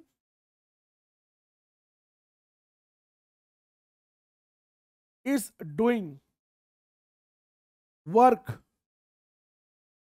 on the system. Surrounding is doing work on the system. मग इथे काय असतं, आता इथे V2 ग्रेटर दॅन V1 झाला, पण जेव्हा कॉम्प्रेशन होतं बाळांनो, तेव्हा तुमचा V1 हा V2 पेक्षा काय असतो, ग्रेटर असतो. V1 जर V2 पेक्षा ग्रेटर असेल, delta V which is V2 minus V1 हा काय येणार, this would be negative, right. and therefore W which is equal to P external into bracket delta V minus P external आणि हा negative is equal to काय झाला, W तुमचा positive. आले लक्षात. So during compression the work is done on the system. During expansion work is done by the system. आलं लक्षात. आता हे सोडून एक अजून एक कॉन्सेप्ट आहे, ती म्हणजे फ्री एक्सपॅन्शन. कुठली बाळांनो, फ्री एक्सपॅन्शन. मग फ्री एक्सपॅन्शन म्हणजे काय, की बाबा तुमची system technically can expand infinitely. Your system can expand infinitely. म्हणजेच काय, there is no external pressure. जे एक्सटर्नल प्रेशर गॅसला वरतून खाली पुश करताना ते एक्सटर्नल प्रेशरच अब्सेंट आहे. म्हणजेच काय, here P external is equal to 0. तो जर 0 असेल तर तुमचा W चा फॉर्म्युला काय, minus P external delta V. तर P एक्सटर्नल 0 झाला तर W पण काय होणार, 0 होणार. There is no work done. So जर एक्सटर्नल प्रेशरच नसेल तर वर्क डन होणार नाही. म्हणजेच बाळांनो, वर्क डन जर व्हायचं असेल तर there should be a external opposing force किंवा एक्सटर्नल प्रेशर जर असेल तर आणि तरच बाळांनो वर्क डन होणार, नाही तर होणार नाही. आणि हे जे मी लिहिलंय P एक्सटर्नल 0, तुम्हाला काय वाटतं P एक्सटर्नल 0 कुठे होत असेल बरं? हे अर्थ पृथ्वीवरती शक्य आहे का, तर नाही. It is only possible in vacuum. फक्त व्हॅक्यूम मध्ये असं होऊ शकतं की बाबा एक्सटर्नल प्रेशर पूर्णपणे 0 आहे, आणि एक्सटर्नल प्रेशर 0 असेल तर गॅस कुठल्या सिस्टीमच्या अगेन्स्ट एक्सपॅन्ड होणार, कुठल्याच नाही. म्हणजेच वर्क डन काय झालं, कम्प्लिटली 0. आलं लक्षात बाळांनो. So if there is no external pressure there is no work done. Okay, ठीक आहे, आलं लक्षात. चलो then moving ahead. Concept of maximum work and its expression. आता मॅक्झिमम वर्क कॉन्सेप्ट काय आहे आधी ते बघूया, ठीक आहे. मग आपण त्याचं एक्सप्रेशन काय म्हणतो आपण त्याला, एक्सप्रेशन सॉल्व करू किंवा एक्सप्रेशन डिराईव्ह करू तुमच्या मॅथ्स आणि फिजिक्सच्या भाषेत. Then will derive the expression. आधी लक्षात घ्या कॉन्सेप्ट ऑफ मॅक्झिमम वर्क काय आहे. मॅक्झिमम वर्क म्हणजे काय,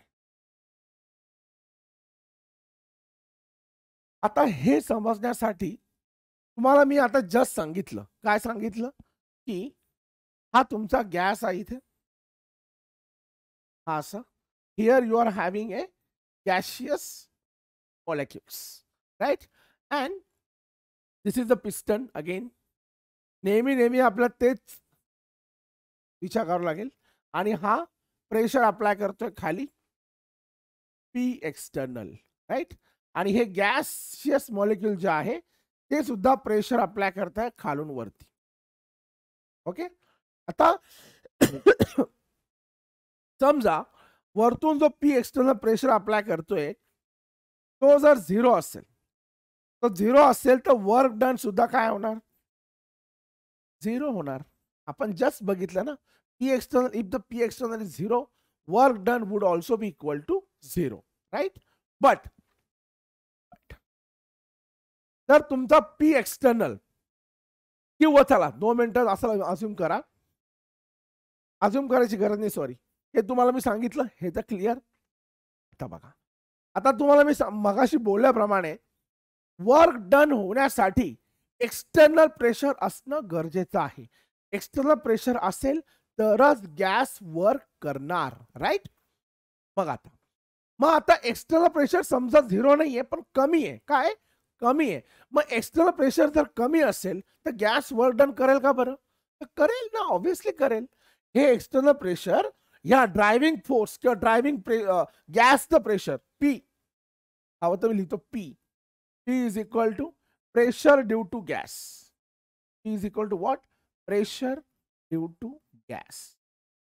त्याला आपण ड्रायव्हिंग फोर्स असं सुद्धा म्हणतो. It is also called as driving force, right. आता आणि पी एक्सटर्नल तुम्हाला सगळ्यांना माहिती आहे, काय, एक्सटर्नल प्रेशर. आता हे एक्सटर्नल प्रेशर समजा तुमच्या प्रेशर ड्यू टू गॅस पेक्षा थोडंसं जास्त आहे, काय, थोडंसं जास्त आहे, तर तो काय करणार, गॅस त्या पिस्टनला वरती पुश करणार. काय करणार, वरती पुश करणार, राईट. ही झाली पहिली केस. दुसऱ्या केसमध्ये जे तुमचं एक्सटर्नल प्रेशर आहे ते खूप हाय आहे.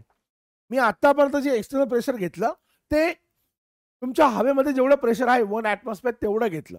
सपोज ते खूप जास्त आहे, मग ते जर खूप जास्त असेल तर ते गॅसला काय करणार, खाली पुश करणार, राईट. मग गॅसला समजा आता पुश करायचं असेल, गॅसला समजा आता याला पुश करायचं असेल तर अजून जास्त वर्क करावं लागेल, right. So gas needs to work extra to perform a work done. In other words, higher the external pressure, higher will be the work done by the gas. आलं लक्षात. एक्सटर्नल प्रेशर जेवढं जास्त असेल तेवढा gas तुमचा जास्तीत जास्त work त्या ठिकाणी करणार. म्हणजेच काय, कॉन्सेप्ट ऑफ मॅक्झिमम वर्कची जी कॉन्सेप्ट आहे ती कशी, for a gas to perform maximum work, for a gas to perform maximum work, P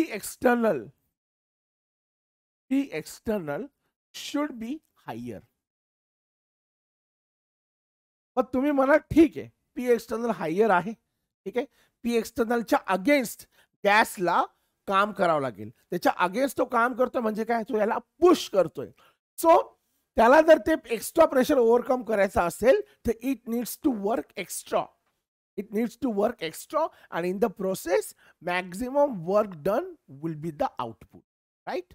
पण याच्यामध्ये एक प्रॉब्लेम आहे. तो प्रॉब्लेम काय की गॅस ना तोपर्यंत पुश करणार जोपर्यंत गॅसचं प्रेशर आणि तुमच्या पी एक्सटर्नलचं प्रेशर सेम नाही होऊन जात. तर दोघांचं प्रेशर एक्झॅक्ट सेम झालं तर दोघांचं प्रेशर एक्झॅक्ट सेम झालं तर एक्सपॅन्शन आणि कॉम्प्रेशन दोन्ही काय होऊन जाईल, थांबून जातील. ॲब्सोल्युटली थांबून जातील. आता ना कॉम्प्रेशन होणार ना एक्सपॅन्शन होणार. ओके. आता हे सोडून अजून एक सिच्युएशन आहे त्या ठिकाणी पी एक्सटर्नल, त्या ठिकाणी तुमचा P external is greater than the pressure due to gas. तुमचा P external greater than the driving force और प्रेशर ड्यू टू गॅस. पण हे पॉसिबल आहे का, temporary it is possible, but otherwise it is not possible. म्हणजेच काय, याची value याच्यापेक्षा इन्फायनाइटेसिमली हायर असेल. कशी? इन्फायनाइटेसिमल. तुम्हाला मी सांगतो कसं. तर बघा, तर समजा की pressure P which is pressure of a gas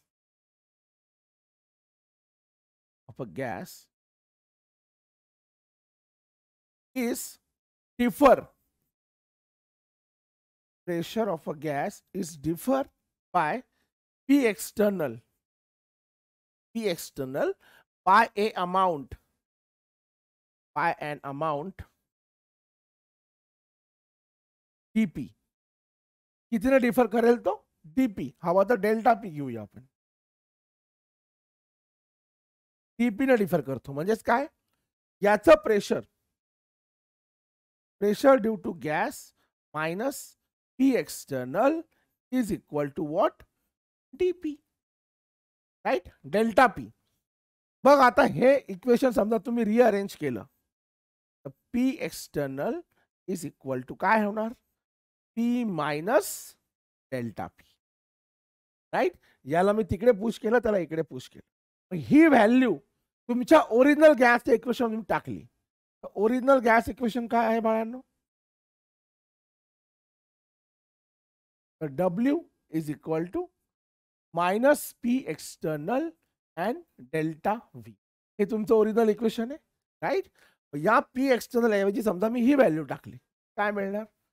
W is equal to minus into bracket P minus delta P into delta V.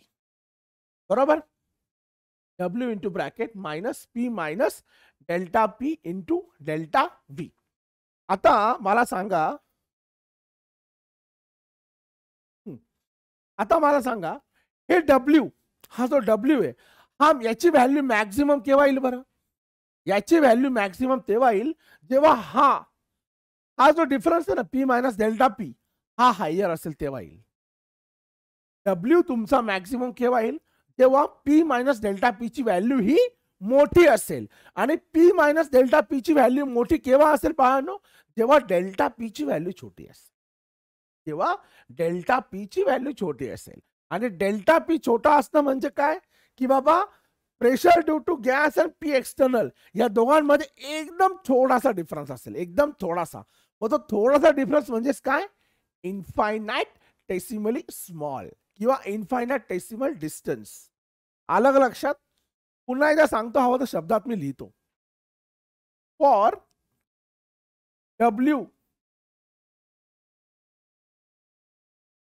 W to be maximum,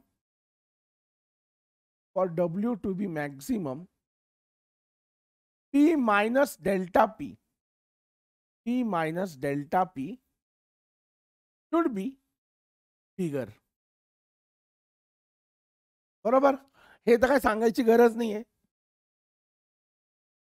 हे इथे बघून कळतच आहे. राईट, आता for P minus delta P should be bigger साठी काय लागेल? And for that delta P should be smaller. त्यासाठी तुम्हाला डेल्टा P काय लागेल? जो delta P should be smaller. आणि डेल्टा P स्मॉलर म्हणजेच काय? In other words, delta P म्हणजेच काय? Delta P is the difference between the pressure due to gas and external pressure. म्हणजेच काय? In other words, the difference between driving force of the gas,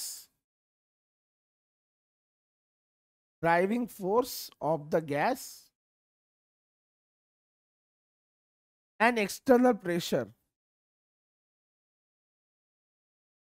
should be as small as possible. जेवढा जास्तीत जास्त छोटा असेल तेवढं जास्त चांगलं. should be as small as possible, that is infinitesimally smaller.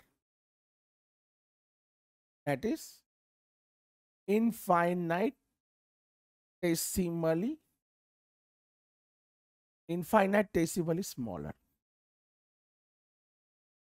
आलं लक्षात? तो हा जर इन्फायनाटेसिमली स्मॉलर असेल, कोण? P external. P external the pressure due to gas पेक्षा इन्फायनाटेसिमली स्मॉलर असेल तर डेल्टा पी ची व्हॅल्यू ही जी आहे ती इन्फायनाटेसिमली स्मॉलर होईल. राईट? मग ती जर इन्फायनाटेसिमली स्मॉलर झाली, तर पी मायनस डेल्टा पी ची व्हॅल्यू ही खूप जास्त मोठी होईल. आणि ती व्हॅल्यू जर खूप जास्त मोठी झाली तर तुमचा डब्ल्यू होऊन जाईल डब्ल्यू मॅक्स. आलं लक्षात? नाव तुम्हाला जर आठवत असेल, this is the exact same condition. This is the exact same condition for reversible process. आलं लक्षात? This is exactly the same condition. This is exactly the same condition for reversible process.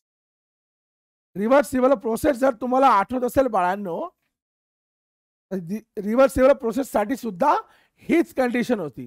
This is exactly the same condition as it was for reversible process. याचाच अर्थ काय? The maximum work done will be obtained in reversible process. कुठे obtain होईल? Reversible process. म्हणजेच काय? Irreversible process पेक्षा reversible process मध्ये तुम्हाला जास्तीत जास्त वर्क डन ऑप्टेन बघायला मिळेल. In other words, maximum work done would be obtain in the reversible process. मग ती प्रोसेस आयसोथर्मल सुद्धा असली पाहिजे.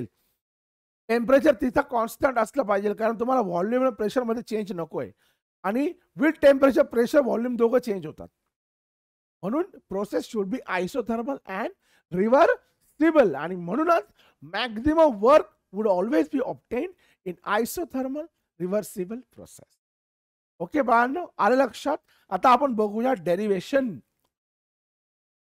ओके, डेरिवेशन साठी आपण आता हेच घेणार आहोत, सेम इक्वेशन. हे जे इक्वेशन आहे ना, आपल्याला याचीच गरज पडणार आहे. ठीक आहे, आलं लक्षात? चला बघा, आता concept of maximum work is done. आता आपण त्याचं एक्सप्रेशन काढूया. एक्सप्रेशन बघा काय. 4 कंटेनर घेतले इथे आपण, 1 2 3 4. गॅस आहे हा, आणि हा याच्यावरती काय? पिस्टन. पिस्टन वरती हे वजन ठेवलेले, वेट. आणि ग्रॅज्युअली आपण एक करत आपण वेट काय करत चाललो? कमी कमी करत चाललो. जसं आपण वेट कमी कमी करतो, तुमचा गॅस काय होतोय? हळूहळू वरती एक्सपॅन्ड होतोय. V1 पासून ते V इथपर्यंत. हे फायनल व्हॉल्यूम आहे, हे इनिशियल व्हॉल्यूम आहे. राईट? तो V1 टू V2 हा V2 येते. हा लास्टला काय? तुमचा V2. ठीक आहे, इनिशियल व्हॉल्यूम, फायनल व्हॉल्यूम. पण V1 टू V2 जात असताना या छोट्या छोट्या स्टेप, या छोट्या स्टेप ऍक्च्युली खूप जास्त स्टेप आहे. ओके, कारण ही प्रोसेस जी ना बाळांनो, ही process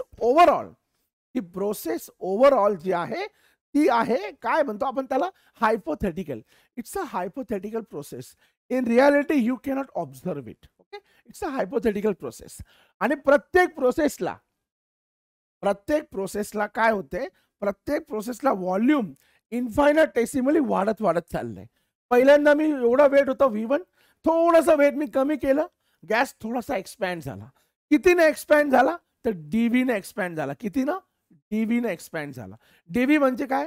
इन्फायनाटेसिमली small amount of your volume. आलं लक्षात? Infinitesimally small amount of volume DV. प्रत्येक वेळेस तो DV ना तो वाढत चालला, आणि फायनल तुम्हाला मिळाला V2, your final volume. Okay, प्रत्येक इंडिव्हिज्युअल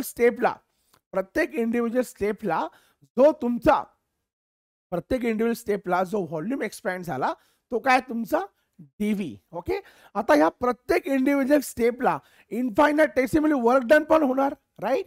कारण वर्क डन तर होणार, आता गॅस एक्सपॅन्ड होतोय. ह्या खूप साऱ्या n नंबर ऑफ स्टेप्स आहे, n number of individual step आहे, and at every individual step gas is undergoing expansion.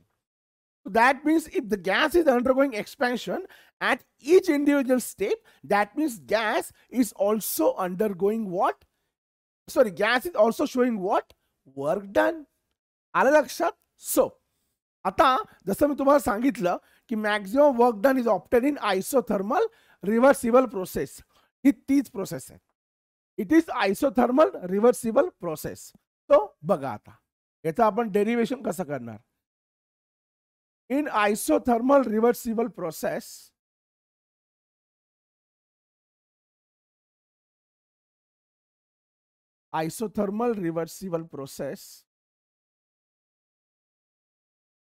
maximum work is obtained. हे तर एक्सप्लेन झालं, right. Now it is comprised of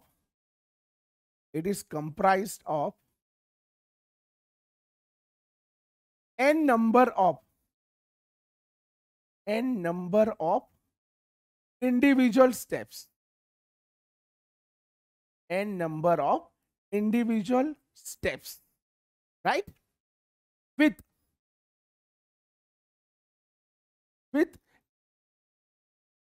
at each individual step,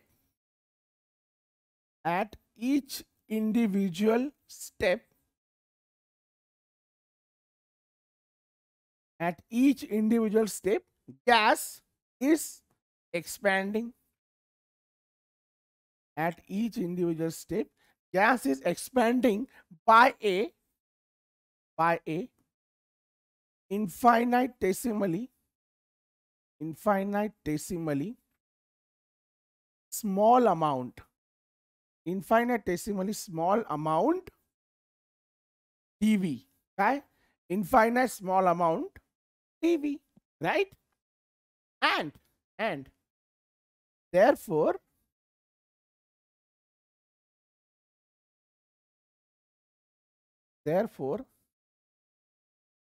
work done for each individual step,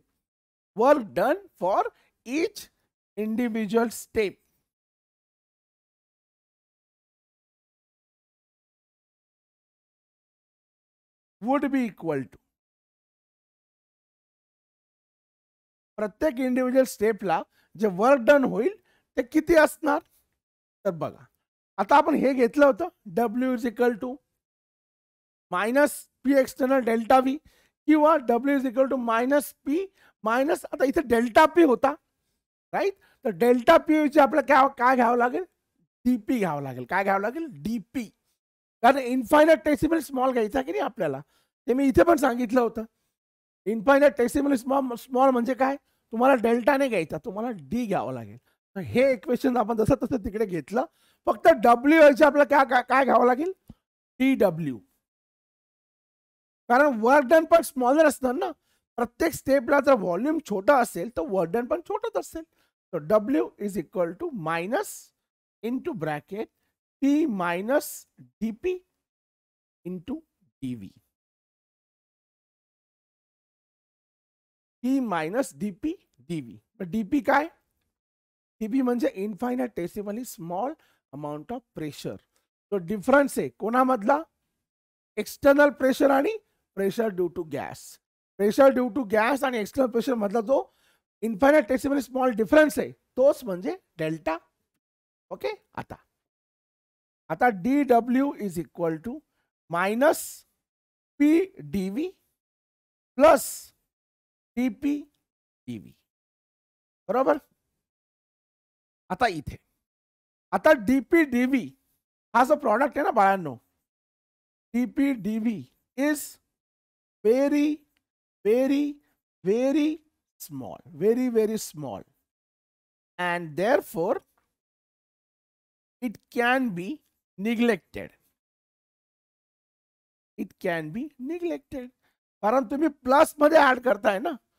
तर समजा 1 कोटी मध्ये तुम्ही 1 रुपया ऍड केला तर काय झालं, काहीच ऍडिशन होणारच नाही, ती 1,00,00,000 सारखं 1,00,00,000च राहील तो. You can neglect it. म्हणजेच काय, what you have got is TW is equal to minus PdV only. आता हे झालं इंडिव्हिज्युअल स्टेपचं. अहो तर मी पुन्हा सांगतो, इथे लिहिलं पण होतं मी. हे इंडिव्हिज्युअल स्टेप्स आहे. इंडिव्हिज्युअल स्टेप्सचं वर्क डन काय येणार, ते इन्फायनाइटेसिमली स्मॉलर. पण तुम्हाला काय काढायचंय, overall work done.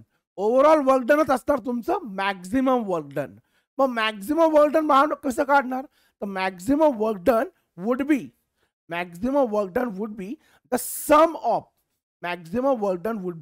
The sum of work done of in each individual step.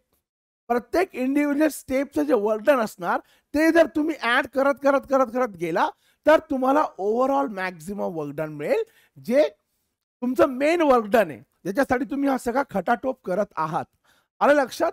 So maximum work done would always be equal to the sum of work done of each individual steps. है ना. जसं मी तुम्हाला सांगितलं की n number of steps आहे. मग मॅथच्या, फिजिक्सच्या काय सायन्सच्या भाषेत ती सम आपण कशाने करणार, तर ती सम आपण करणार इंटिग्रेशननी. कशाने करणार बाळांनो, इंटिग्रेशननी. मग इंटिग्रेशननी करणार तर लिमिट लागणार. आता तुमच्याकडे, तुम्हाला माहिती की लिमिट काय, तुमच्याकडे लिमिट आहे V1 to V2. V1 to V2 is your limit. आलं लक्षात. सो सपोज मी याला इक्वेशन नंबर 1 म्हटलं, तर आता प्लस, सो ओव्हर इथे लिहितो मी हवं तर, overall work done is equal to W max. Right. हे मी अगोदर सांगून देतो, म्हणजे पुन्हा पुन्हा सांगायची गरज नाही. Overall work done is equal to W max and it will be equal to sum of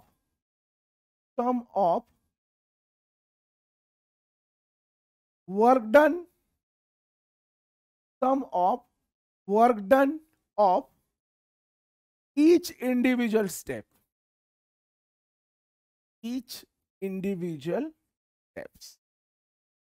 Right. And therefore integrating equation 1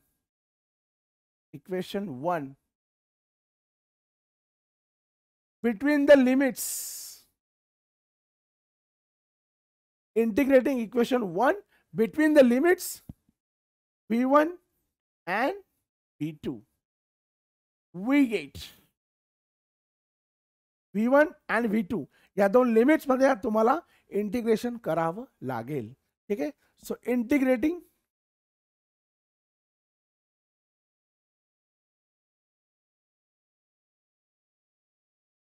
आता DW ला तर लिमिट काय लागणार नाही. DW चं इंटिग्रेशन केलं की तुम्हाला काय मिळणार, direct W max. Right. So integration of DW integrating between V1 to V2 minus PdV. Right. आता P तर कॉन्स्टंट आहे, इथे P तर तुमचा चेंज होत नाहीये. Right.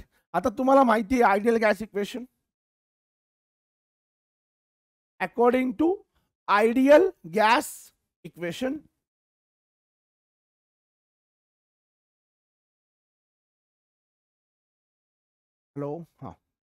according to ideal gas equation, PV is equal to what?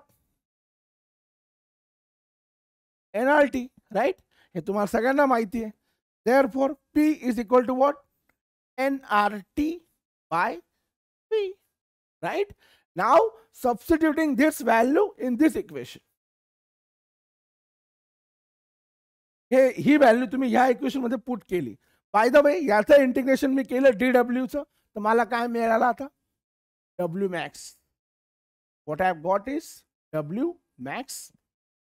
Right. आता V1 to V2, P च्या जागी मी काय टाकणार, nRT by V.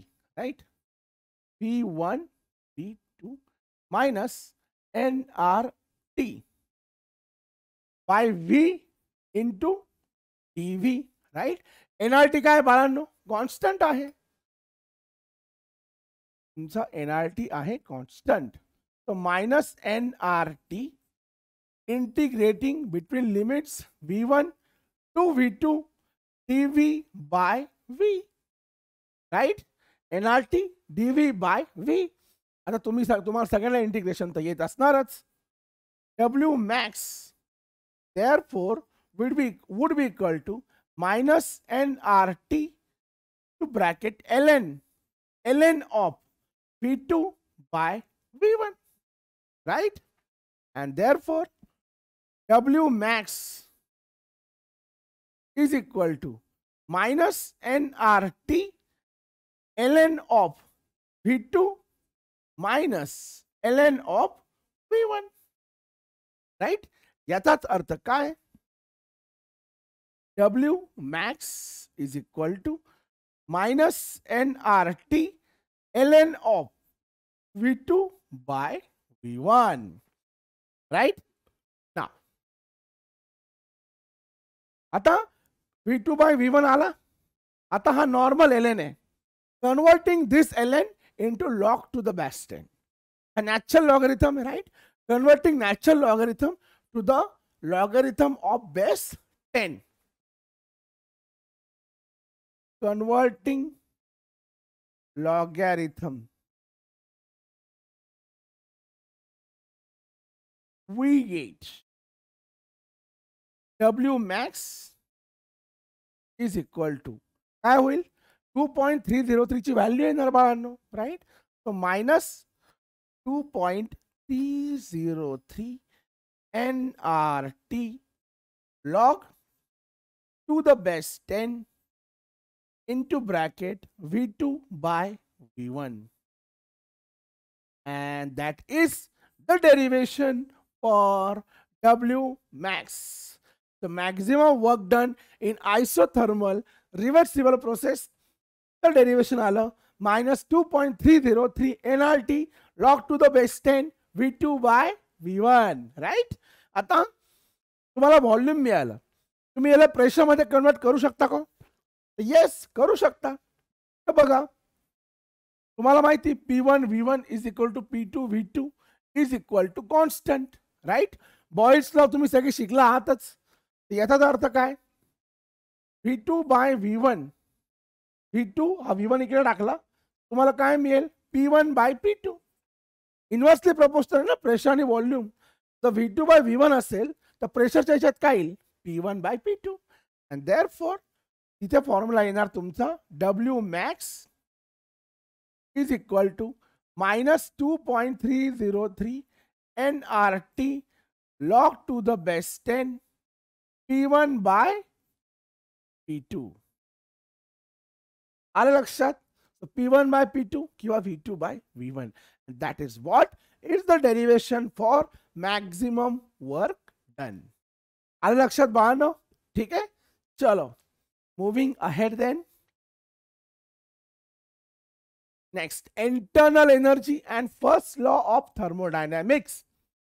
Internal energy काय असते बाळांनो, इंटरनल एनर्जी ऍक्च्युअली म्हणजे माहिती काय, कुठल्याही सिस्टीमची इनहेरंट एनर्जी, कुठल्याही सिस्टीमची जी इनहेरंट एनर्जी असते त्याला म्हणता इंटरनल एनर्जी. तुम्ही म्हणाल सर इनहेरंट एनर्जी म्हणजे काय, तर बघा कुठली पण सिस्टीम असते त्या सिस्टीम मध्ये असता ऍटम, राईट. ऍटम मध्ये असता ऍटम, कुठल्या सिस्टीम मध्ये असतो मॉलिक्यूल, मॉलिक्यूल मध्ये असता इलेमेंट, इलेमेंटचे असता ऍटम्स, ऍटम्स मध्ये असतो सेंटरला न्यूक्लियस आणि इलेक्ट्रॉन रिव्हॉल्विंग, राईट. आता हा पूर्ण मॉलिक्यूल किंवा पूर्ण सबस्टन्स एक कंपाइल्ड आहे किंवा एका ठिकाणी काय तो कॉम्प्रेस्ड आहे. कॉम्प्रेस पूर्ण आहे म्हणजे सगळ्या गोष्टी एकमेकांना धरून आहे. सगळ्या गोष्टी जर एकमेकांना धरून आहे, सगळ्या गोष्टी जर एकमेकांना धरून आहेत म्हणजे काही ना काही एनर्जी त्याला बनण्यासाठी लागली असेलच ना, किंवा तुम्हाला त्याला ब्रेक करायला काही ना काही एनर्जी द्यावं लागेलच, राईट. सो ती जी एनर्जी आहे सगळ्या प्रकारच्या एनर्जीची सम इज इक्वल टू असते internal energy. In other words, the sum of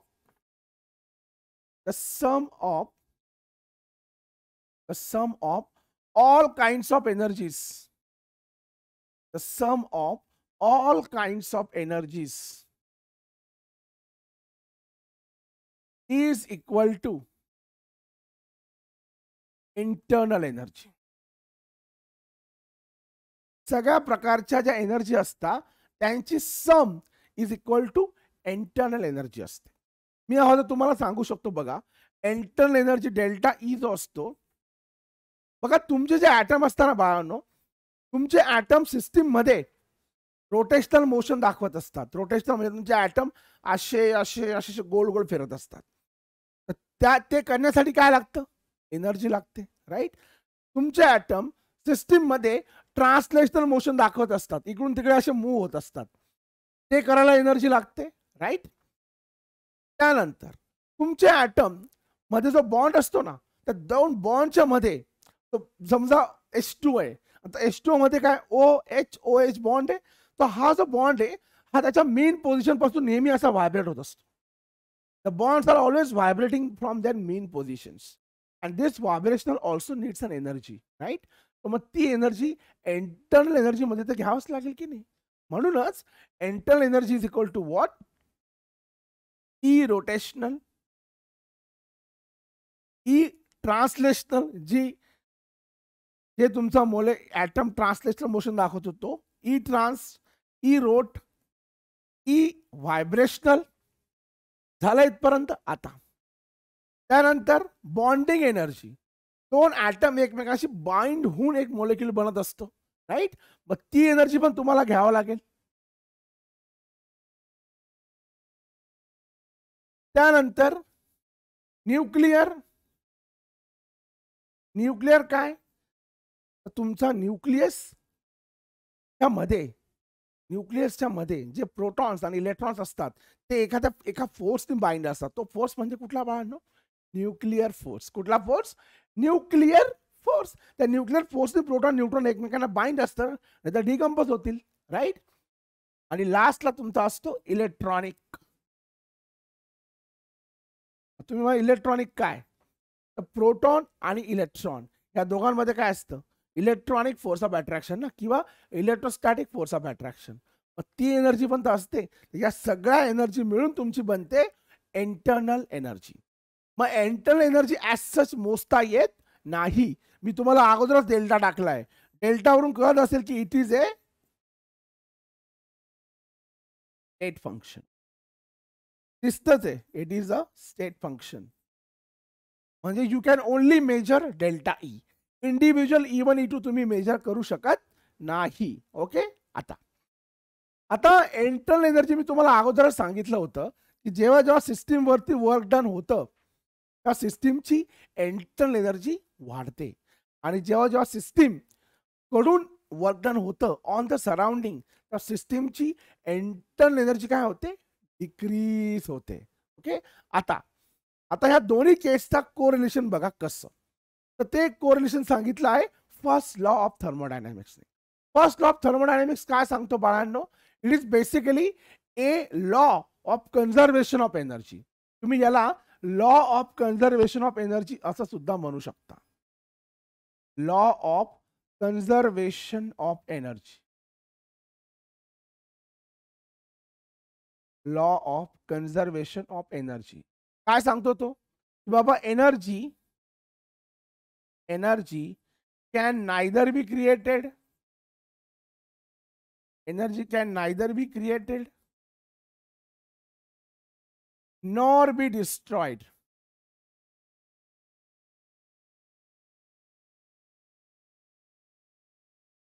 Energy can neither be created nor be destroyed. It can only be transformed from one form to another. So energy can only be transformed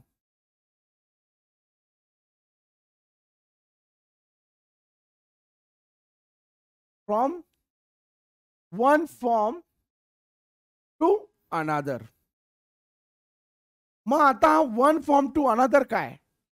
one form म्हणजे system आणि दुसरा form म्हणजे surrounding. In other words, energy can only be transferred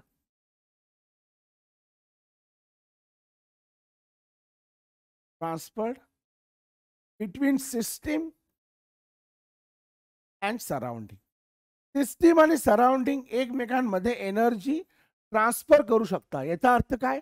overall energy of the universe, because universe is comprised of system and surrounding. System आणि सराउंडिंगला एकत्र केलं की universe बनतंय. मग सिस्टीमने सराउंडिंगला एनर्जी दिली तर सिस्टीमची एनर्जी कमी झाली, सराउंडिंगची वाढली, राईट. पण जर तुम्ही ओव्हरऑल बघितलं तर युनिवर्सची एनर्जी काय? कॉन्स्टंटच आहे, ती बदललीच नाहीये. आलं लक्षात? Therefore total energy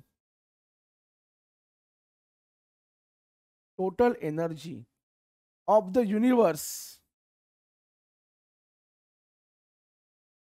always remains constant.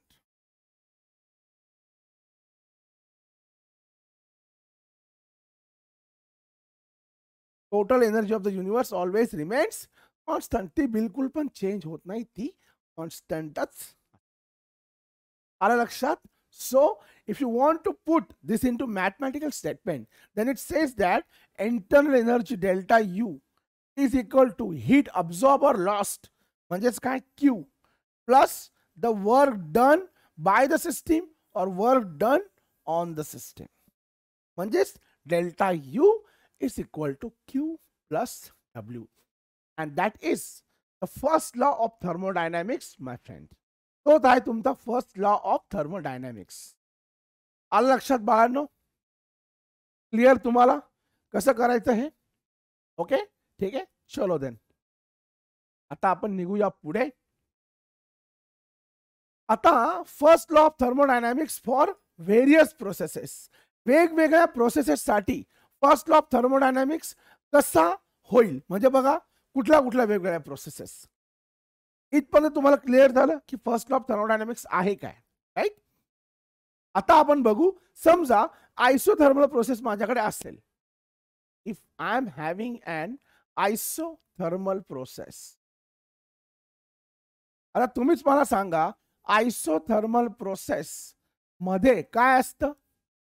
Delta T असतो 0. There is no change in temperature.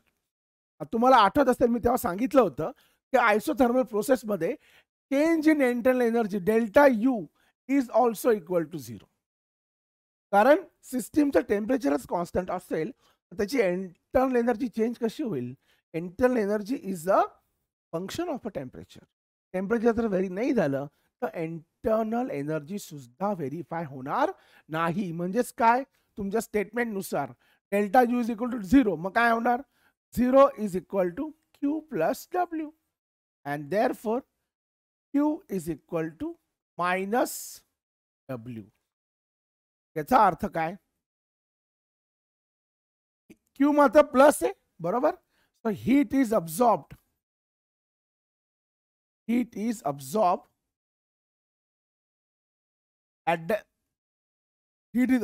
by the system. Minus W चा अर्थ काय होतो? मायनस W म्हणजे सिस्टीम कडून वर्क होतंय. सिस्टीम तुमच्या सराउंडिंग वरती वर्क करतंय. मग ते करण्यासाठी एनर्जी कुठून लागणार? जी हीट त्याची आहे ती हीट ते काय करणार? अब्सॉर्ब करणार, आणि तेव्हाच ते वर्क डन होणार की नाही. आलं का लक्षात? So heat is absorb at the expense of work done. तुम्हाला आठवत असेल तर मायनस डब्ल्यू आणि प्लस डब्ल्यू. बाळांनो प्लस डब्ल्यू हवं तर मी तुम्हाला थोडस मागे घेऊन जातो, मग तुमच्या कदाचित लक्षात येईल. हे बघा इथे तर प्लस डब्ल्यू काय होता? प्लस डब्ल्यू होता the work is done on the system by surrounding. System वरती जेव्हा वर्क डन होतं तेव्हा तुमचा डब्ल्यू प्लस होता, आणि work is done by the system on surrounding. आलं का लक्षात? मग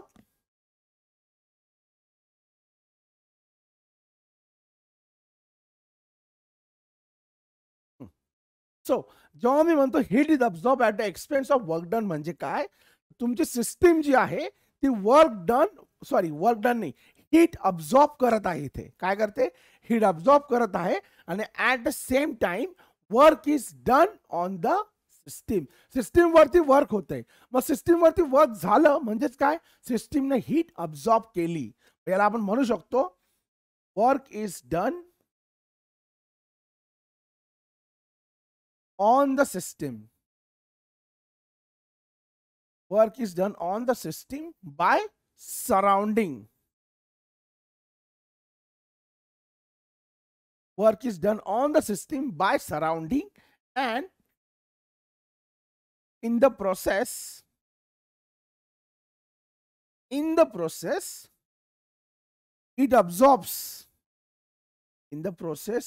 it absorbs heat. आणि म्हणून Q is equal to minus W. That is what the significance of it. Okay, आलं लक्षात? How the isothermal process, I mean what would happen in isothermal process for the maximum work. Maximum work नाही, first law of thermodynamics. ठीक आहे. आता दुसरा तुमचा आहे Q plus W साठी. सपोज तुम्ही घेतला, सेकंड आहे तुमची अडायाबॅटिक प्रोसेस. कुठली आहे, अडायाबॅटिक प्रोसेस. आता अडायाबॅटिक प्रोसेस मध्ये काय असतं बरं, अडायाबॅटिक प्रोसेस मध्ये there is no exchange of heat. Between system and surrounding. म्हणजे तुमचा क्यू काय असतो, 0. मग क्यू जर 0 असेल तर तुमचं इक्वेशन काय बनेल बरं, delta U is equal to Q plus 0, right. Q plus W, sorry, Q जर 0 असेल तर delta U is equal to W, right. Plus W म्हणजे काय, work is done on the, work is plus W म्हणजे काय, work is done by the system.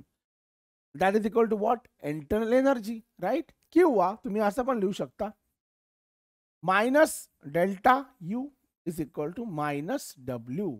Minus W plus W. Plus डब्ल्यूचा अर्थ काय होतो, आठवा बरं. बघा इथे इक्वेशन मध्ये काय सांगितलं होतं आपण, बघा, plus W, the work is done on the system by surrounding. तर सिस्टीम वरती सराउंडिंग वर्क करते तेव्हा आपण प्लस डब्ल्यू घेतो, राईट. म्हणजेच काय, बघा, प्लस डब्ल्यू आला म्हणजेच काय, work is done on the system. Work is done on the system by surrounding. सराउंडिंगने तुमच्या सिस्टीम वरती वर्क केलं, राईट. मग सराउंडिंगने तुमच्या सिस्टीम वरती वर्क केलं तर त्याची इंटरनल एनर्जी काय होणार बाळांनो, वाढणार, राईट. तसंच मायनस डब्ल्यू म्हणजे काय, work is done by the system. Work is done by the system on surrounding. आणि हे सगळं कसं होणार, this will happen at the expense. of losing its internal energy. आणि म्हणून तुमची इंटरनल एनर्जी बाळांनो इथे काय होणार, डिक्रीज होणार. Internal energy will decrease here. Work done is by the system on surrounding. आलं लक्षात? आता हे झालं तुमचं वर्क डन अडायबॅटिक प्रोसेस मध्ये, आयसोथर्मल प्रोसेस मध्ये. आता आपण नेक्स्ट बघूया आयसोकोरिक प्रोसेस. आता मला सांगा, आयसोकोरिक प्रोसेस जेव्हा आपण घेतो बाळांनो, तर आयसोकोरिक प्रोसेस मध्ये काय असतं, व्हॉल्यूम चेंज होतो का बरं इथे, तर व्हॉल्यूम चेंज बिलकुल होत नाही. आयसोकोरिक प्रोसेस मध्ये काय असतं, तुमचा delta V is equal to 0 असतो, राईट. मग डेल्टा व्ही 0 असतो तर तुमचं जे इक्वेशन आहे, हे इक्वेशन काय, delta U is equal to Q plus W, right. आता डब्ल्यू ऐवजी तुम्हाला सगळ्यांना माहिती की W is also equal to what, minus P external delta V, right. We can substitute that value here. ती व्हॅल्यू जर इथे टाकली तर काय मिळेल, delta U delta U is equal to Q minus P external delta V, right? But since delta V is equal to 0, delta V काय 0 आहे, मग डेल्टा V जर 0 असेल तर हे इक्वेशन काय बनणार, therefore delta U is equal to Q. पण तुम्ही त्याला नुसता Q म्हणू शकत नाही. आता इथे व्हॉल्यूम काय आहे, कॉन्स्टंट आहे ना, डेल्टा V 0, व्हॉल्यूम कॉन्स्टंट, म्हणजे तुम्हाला इथे लावावं लागेल P. ते काय इंडिकेट करतो, change in internal energy. Change in internal energy is equal to heat absorbed at constant volume. आलं लक्षात, change in internal energy is equal to heat absorbed at constant volume. That is what it indicates. आलं लक्षात बाळांनो हे equation. Okay, आता last याच्या पुढचा आपण बघणार आहोत तो म्हणजे आयसोबारिक प्रोसेस. काय बघणार आहोत, आयसोबारिक प्रोसेस. आयसोबारिक प्रोसेस मध्ये काय असतं बाळांनो, प्रेशर तुमचा कॉन्स्टंट असतो, delta P is equal to 0. मग इथे हे जे इक्वेशन तुम्ही घेतलंय ना, सेम इक्वेशन तुम्हाला घ्यावं लागेल. Same equation, heat absorb at constant pressure. फक्त QV ऐवजी मला येणार QP, आणि डेल्टा U ऐवजी मी काय घेणार, हे इक्वेशन मला घ्यावं लागेल. तुम्ही म्हणाल सर का, बाबा इथे या ठिकाणी तुमचा, अरे यार सॉरी, या ठिकाणी तुमचा प्रेशर कॉन्स्टंट आहे. आयसोबारिकचा अर्थ काय होतो, प्रेशर कॉन्स्टंट आहे, म्हणजे delta P is equal to 0. But delta V is not equal to 0. Delta V is equal to 0 तर नाहीच आहे ना, राईट. त्याच्यामुळे डेल्टा V जर 0 नसेल तर मी याला इग्नोर नाही करू शकत, राईट. आणि म्हणून delta V is equal to 0 and replacing QV by QP. काय डिफरन्स आहे, QV म्हणजे काय, heat absorb at constant volume, QP काय, heat absorb at constant pressure. एवढाच काय तो डिफरन्स आहे. ठीक आहे. सो मी आता काय करणार, delta U is equal to QV आहे, QV ऐवजी घेणार QP, आणि डेल्टा U ऐवजी काय घेणार, डेल्टा U ऐवजी घेणार Q minus P external delta V. या दोन्ही व्हॅल्यू मी इथे टाकल्या तर बघा मला काय मिळणार, delta U is equal to QP, right. आणि डेल्टा U ऐवजी मी घेणार Q, काय घेणार, Q जे आहे तेच ना, जे आहे तेच सांगतोय, Q मायनस P एक्सटर्नल काय delta, that is equal to, so basically heat absorb or release, basically heat absorb at constant pressure is equal to Q minus P external delta P. आणि याच्यावरून एक नवीन टर्म जन्माला आली, त्या टर्मला आपण म्हणतो बाळांनो एन्थाल्पी. काय म्हणतो, एन्थाल्पी. तुम्ही म्हणाल एन्थाल्पी काय, तर बघा ज्या नॉर्मल केमिकल रिॲक्शन होता ना बाळांनो, लॅबोरेटरीमध्ये सायंटिस्ट लोक ज्या नॉर्मल रिॲक्शन करतात बीकरमध्ये, त्या रिॲक्शन होता ओपन बीकरमध्ये, किंवा those reaction happen at external pressure. मग एक्सटर्नल प्रेशर काय असतं, कॉन्स्टंट असतं ना. एक्सटर्नल प्रेशर जास्त व्हेरी होतं का, नाही. याचा अर्थ काय, ज्या काही रिॲक्शन्स होतात त्या ॲट कॉन्स्टंट प्रेशरच होतात. कॉन्स्टंट प्रेशर होता म्हणजे त्या रिॲक्शन मध्ये जी काही हीट ट्रान्सफर होते ती काय असते, एन्थाल्पी असते. काय असते, एन्थाल्पी. एन्थाल्पीचे डेफिनेशन काय, तर enthalpy is a sum of internal energy plus energy equivalent to pressure volume work. काय, enthalpy is equal to sum of internal energy ही plus energy equivalent to pressure volume work, त्यालाच म्हणतात enthalpy.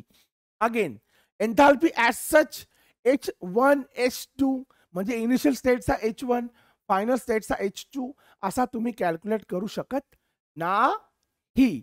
मग तुम्हाला काय करावं लागेल, याचा अर्थ तुम्हाला डेल्टा एच करावं लागेल. म्हणजेच काय, enthalpy is another state function.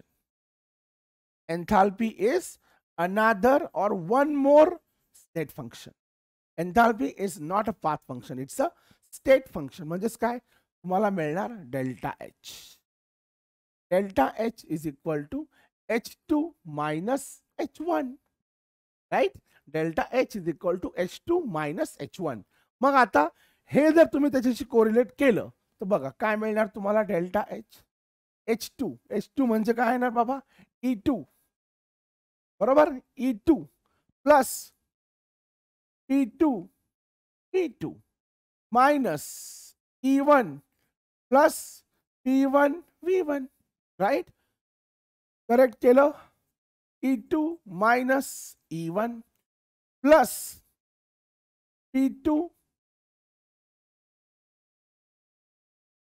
Plus P2 V2 minus P1 V1, right.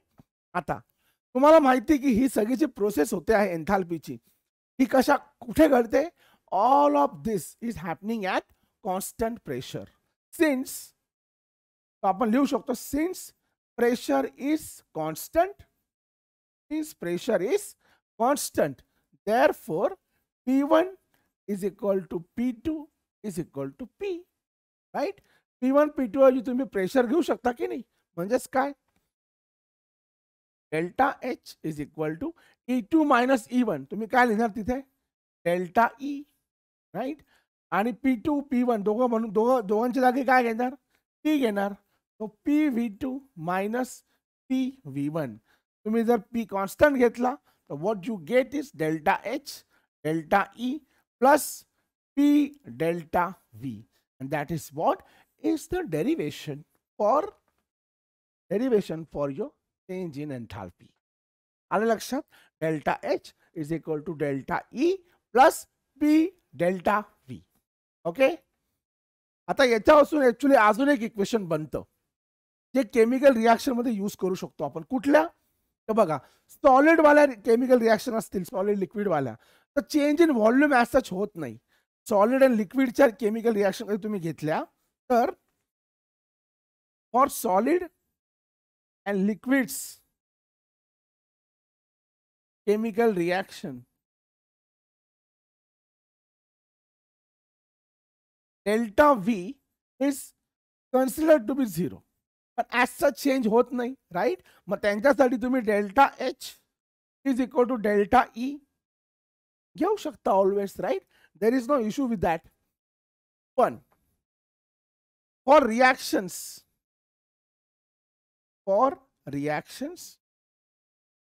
Involving gases, त्यांच्यासाठी तुम्ही डेल्टा V ही जी व्हॅल्यू आहे ही चेंज करू शकतात, राईट.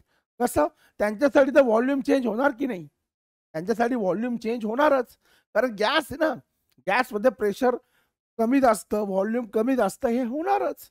सो यांच्यासाठी इक्वेशन बघा काय येईल, delta H is equal to delta E. Delta E तर काय चेंज होत नाहीये, पी पण चेंज नाही होते. पी इंटू ब्रॅकेट काय आहे, into bracket V2 minus V1, right. हवं तर याला करेक्ट लिहू, delta H is equal to delta E plus PV2 minus PV1, right. आता consider gas in the reaction, behaving ideally.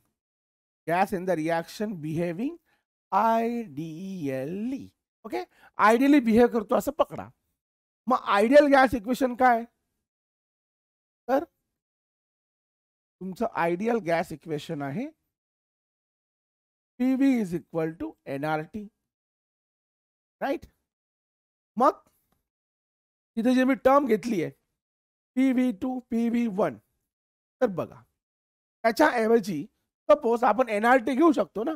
आता NRT मध्ये व्हेरिएबल काय बाळांनो, आर आणि टी तर कॉन्स्टंट आहे, पण एन तर व्हेरिएबल आहे की नाही. So P P is equal to N R T, P V one is equal to N one R T and P2 is equal to N2RT, right? Substituting this in that equation, what do we get? Delta H is equal to delta E, right? Plus me PV2 minus PV1 हे घेतोय. PV2 काय? N2RT minus N1 RT, right? आता delta H is equal to delta E plus N2 minus N1 म्हणजेच काय? delta N. आणि खाली मी लिहिणार G. G का लिहिणार? हे गॅस साठी. Remember, this is for gaseous chemical reaction, not for solid and liquid. That is what is the ultimate equation for enthalpy of chemical reaction of gases, where delta Ng is equal to difference between the moles of gaseous product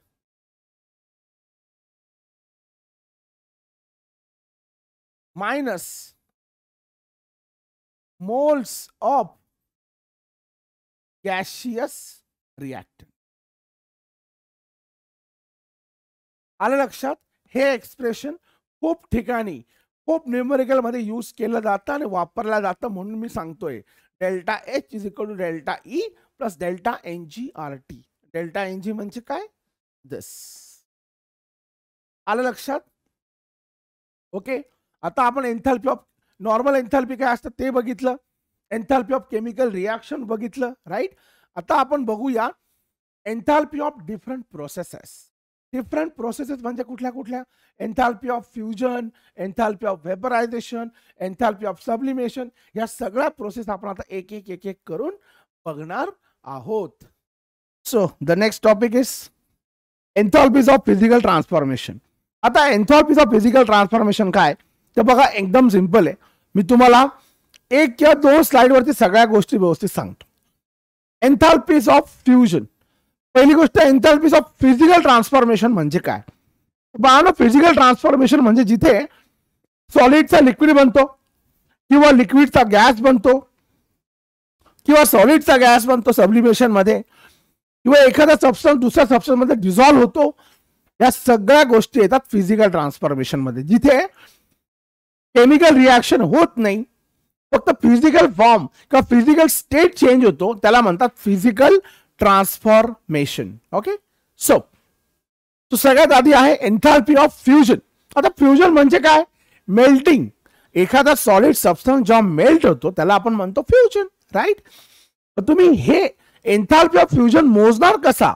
तर simple, 1 mole of any substance, 1 mole of any substance, whenever it undergoes a fusion or melting, the enthalpy involved in that process is called as enthalpy of fusion. म्हणजेच काय? enthalpy involved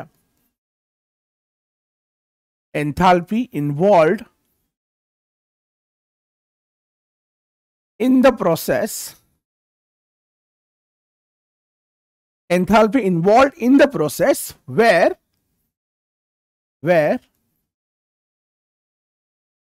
1 mole of solid gets converted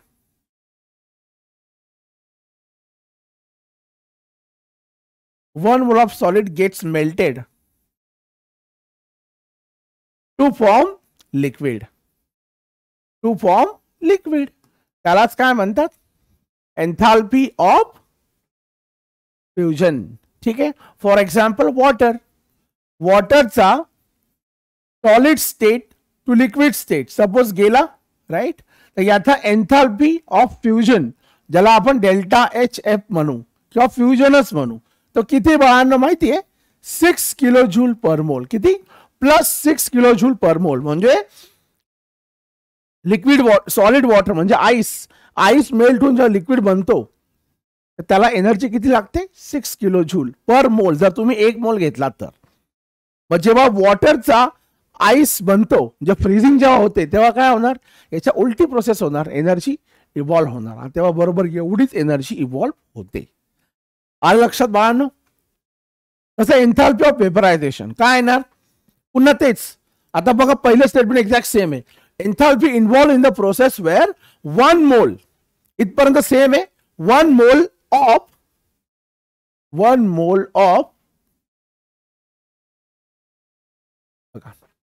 enthalpy involved in the process where 1 mole of liquid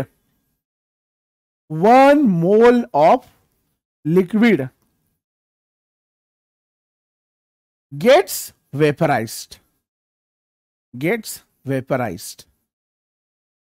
1 mole of liquid ते जेव्हा vapours बनतात या process मध्ये जी enthalpy involve असते त्यालाच म्हणतो आपण एन्थाल्पी ऑफ वेपरायझेशन. ओके बाळांनो. So H2O liquid hitting H2O gas याच्यामध्ये जी एन्थाल्पी इन्व्हॉल्व आहे बाळांनो ती आहे अराउंड 45 किलो जूल. पुन्हा काय तेच पर मोल. इथे पण काय पर मोल. इथे पण पर मोल इथे पण पर मोल. आलं लक्षात. ओके. तसंच एन्थाल्पी ऑफ सब्लिमेशन. तुम्हाला माहिती सब्लिमेशन मध्ये काय होतं बेसिकली सब्लिमेशन मध्ये समजा H2O सॉलिड स्टेट मध्ये असेल तर तिथून डायरेक्ट जातो गॅस मध्ये. ओके. सो बेसिकली पुन्हा तेच एन्थाल्पी इन्व्हॉल्व और enthalpy change involve when 1 mole of a solid gets sublime और gets converted directly into gaseous phase. आता मला सांगा सपोज डायरेक्ट सब्लिमेशन होत नसेल नॉर्मल वेळी तुम्ही सॉलिड वॉटरला गॅसमध्ये कन्वर्ट करत असाल तर तुम्हाला सगळ्यात आधी काय करावं लागेल. सगळ्यात आधी तुम्हाला सॉलिड स्टेटच्या वॉटरला म्हणजे आईसला लिक्विडमध्ये कन्वर्ट करावं लागेल. मग त्या लिक्विडला तुम्हाला हीट करून गॅसमध्ये कन्वर्ट करावं लागेल. Right. So in other words जेव्हा तुम्ही solid to gas direct convert करत असाल that means you are going there means where from solid to gas is via liquid state. तुम्ही सॉलिड टू गॅस जाल तर वाया लिक्विड स्टेटच जाल. Right. So this sublimation is assume to be happen via liquid state. मग याची जी enthalpy असेल बाळांनो enthalpy of sublimation ते किती असणार ती याची प्लस त्याची म्हणजे त्याची कोणाची फ्युजनची प्लस वेपरायझेशनची दोघांची एकत्र केल्यावर जी एन्थाल्पी मिळेल तीच एन्थाल्पी असणार तुमची फ्युजनची. Okay. So enthalpy of sublimation is equal to enthalpy of fusion plus enthalpy of vaporisation आणि ती आहे 6 ही आहे 45 इज इक्वल टू टोटल किती झाला 51 किलो जूल पर मोल. किती झाला 51 किलो जूल पर मोल. आलं लक्षात बाळांनो. ठीक आहे. चलो next enthalpy of ionisation. Enthalpy of ionisation म्हणजे काय 1 मोल ऑफ एखादा तुमचा सॉलिड असेल 1 मोल ऑफ समजा सोडियम घ्या sodium metal 1 enthalpy involve in the process of removing the electron from the last or valence shell of an gaseous atom or ion when it is present in a 1 mole. याला आपण दुसऱ्या भाषेत काय म्हणतो ionization enthalpy. काय म्हणतो enthalpy of ionisation म्हणजेच ionisation enthalpy. So we already know about it. Right. तुम्ही याला आयनायझेशन एन्थाल्पी अप्लाय केली. सॉरी हा सॉलिड स्टेट नाही आहे चुकीने सॉलिड लिहिला मी.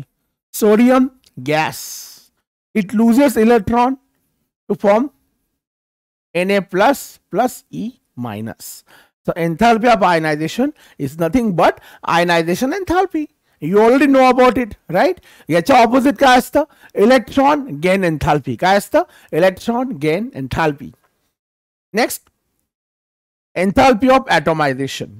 आता एन्थाल्पी ऑफ ॲटोमायझेशन म्हणजे काय 1 मोल तुम्ही क्लोरीन घेतला 1 मोल ऑफ क्लोरीन गॅस घेतला. ओके. आणि याला तुम्ही काही हीट दिली आणि हीट देऊन या क्लोरीन गॅस जो आता मॉलिक्यूल आहे त्याचे काय बनले, ऍटम्स बनले. क्लोरीन गॅस त्याचे काय बनले, ऍटम्स. मग ही जी एनर्जी लागली त्याला तुम्ही काय म्हणणार, एन्थाल्पी ऑफ ॲटोमायझेशन. आले लक्षात, सिंपल आहे.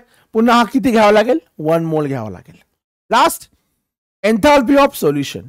आता एन्थाल्पी ऑफ सोल्युशन म्हणजे काय, व्हेन एन्थाल्पी चेंज और enthalpy involve in the process when. आता मी आधीच सांगत नाही, आधीचं प्रोसेस, आधीचं स्टेटमेंट कॉन्स्टंट आहे. Enthalpy involve in the process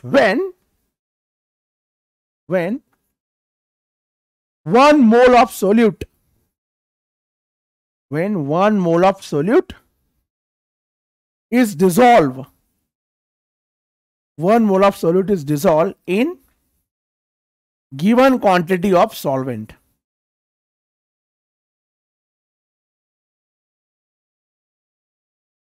Given quantity of solvent. बरोबर. मग enthalpy of solution is actually comprised of two more enthalpies. त्यातली पहिली आहे लॅटिस एन्थाल्पी. लॅटिस एन्थाल्पी कुठली, हा लॅटिस असेल तर याला ब्रेक करावा लागेल. समजा NaCl असेल तर NaCl मध्ये Na+Cl- they are bonded to each other by a lattice enthalpy. मग त्यांना सेपरेट करण्यासाठी तुम्हाला एनर्जी द्यावं लागेल. त्या एनर्जीला आपण काय म्हणतो, लॅटिस एन्थाल्पी. सो ती लॅटिस एन्थाल्पी दिली की NaCl पासून Na+Cl- सेपरेट झाले. आता Na+ हा वॉटरने ॲक्वेशन होणार आणि Cl- पण वॉटरने ॲक्वेशन होणार. मग त्याला पण एनर्जी द्यावी लागणार. त्याच्यापासून एनर्जी काय होणार, रिलीज होणार. त्या प्रोसेसमध्ये एनर्जी रिलीज होणार आणि पहिल्या प्रोसेसमध्ये एनर्जी अब्झॉर्ब होणार.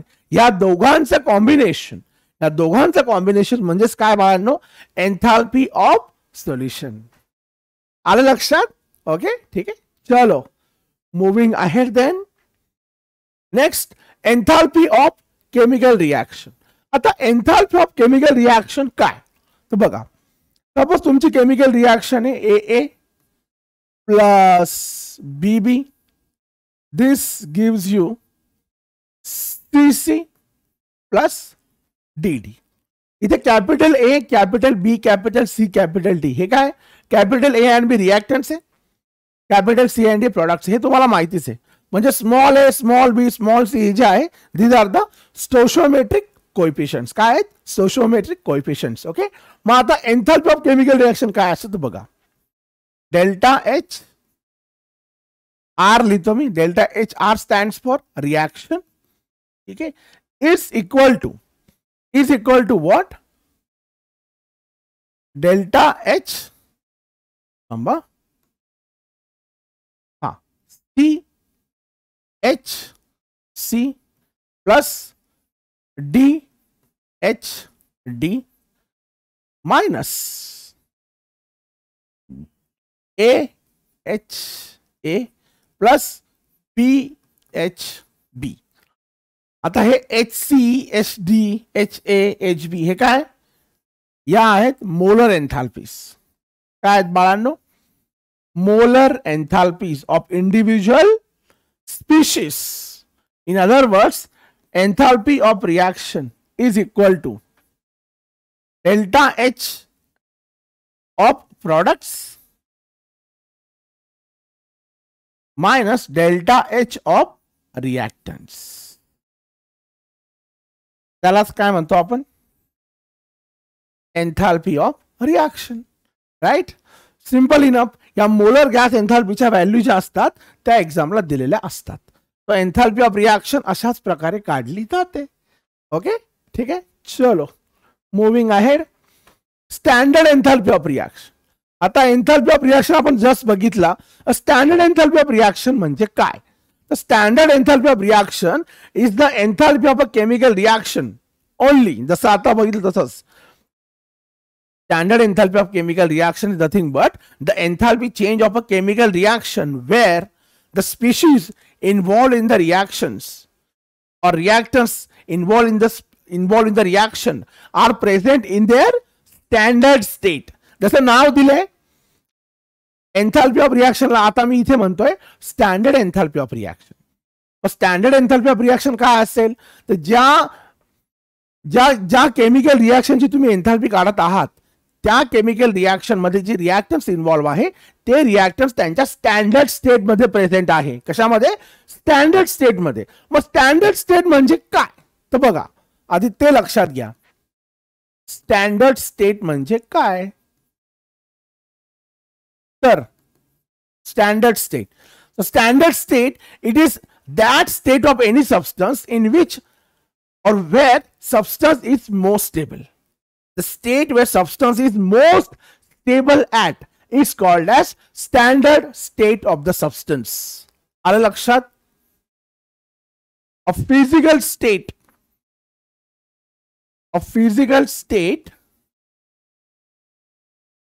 where substance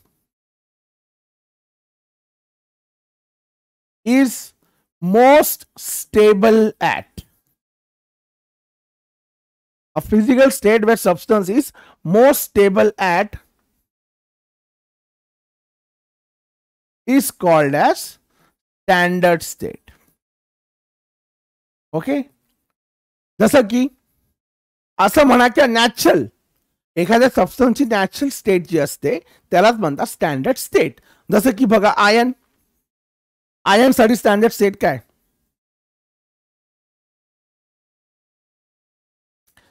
आयन साठी स्टँडर्ड स्टेट इज बाळांनो solid.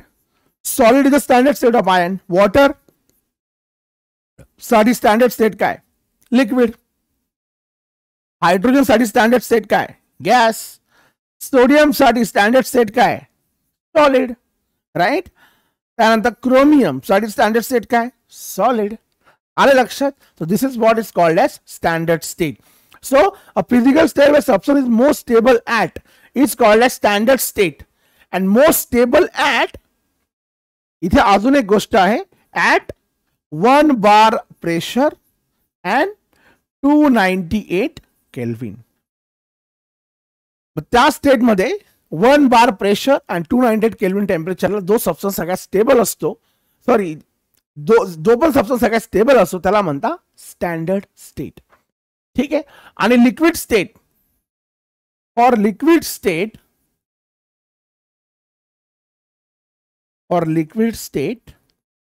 Standard state is when it is present in 1 molar concentration. किती?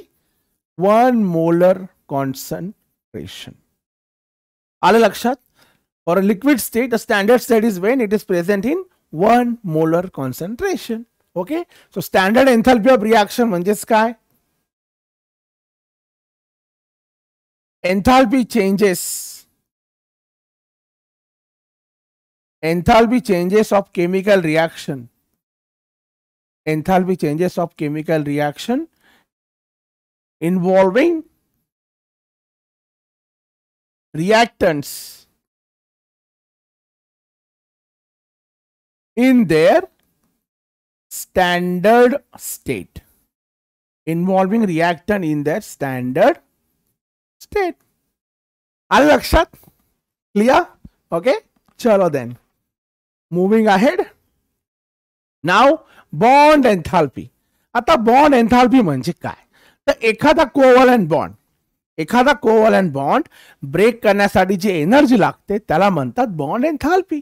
It is that simple. Okay.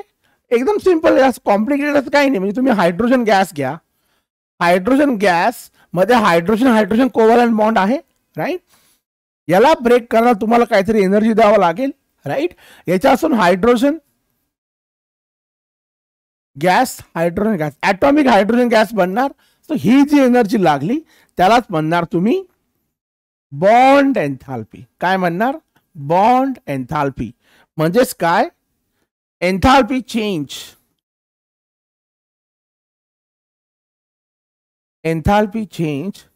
involved in the process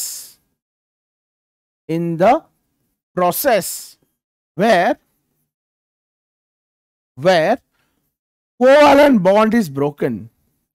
Covalent bond is broken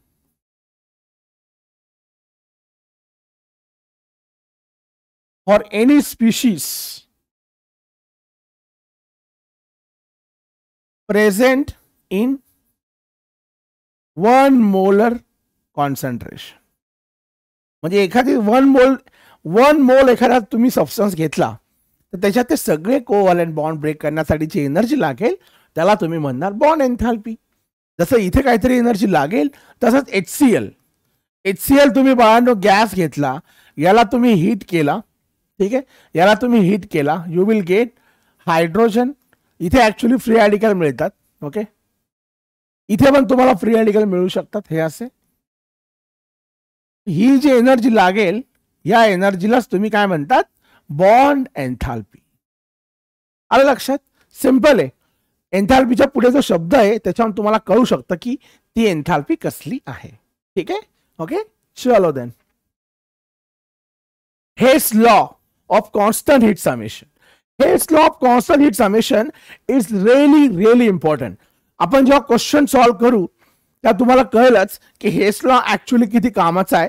पण फिलहाल the time being हेस law काय आहे बघा ते लक्षात घ्या. हेस लॉ म्हणजे काय, the overall enthalpy change of a chemical reaction, the overall enthalpy change of a chemical reaction is equal to the sum of enthalpies of individual steps of that particular reaction. म्हणजे एक reaction ज्या छोट्या individual stepney बनलेली असते त्या प्रत्येक छोट्या individual स्टेपची एन्थॅल्पी जर तुम्ही कंबाईन केली तर तुम्हाला ओव्हरऑल एन्थॅल्पी चेंज कळेल. आले लक्षात? सो इन अदर वर्ड्स काय, this is actually a direct manifestation of the fact that enthalpy is a state function. It depends on only initial and final state. It does not depends on the path followed. आलं लक्षात? त्याचं हे direct manifestation आहे. So म्हणजे काय, it states that overall enthalpy change of a chemical reaction, overall enthalpy change of a chemical reaction, overall enthalpy change of a chemical reaction is equal to sum of enthalpies of each individual step of overall chemical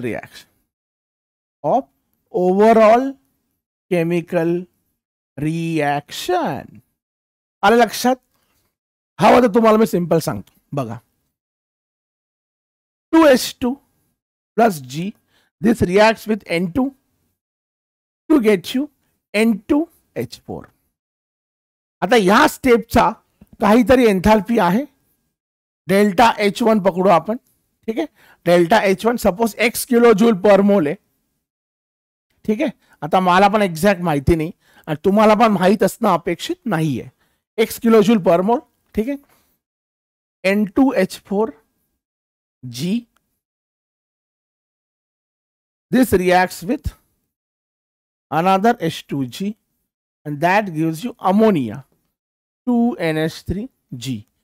he second step आहे. या second स्टेपची enthalpy second is equal to y kilo joule per mole. ठीक आहे, आता मी लिहितो overall reaction. Overall reaction is equal to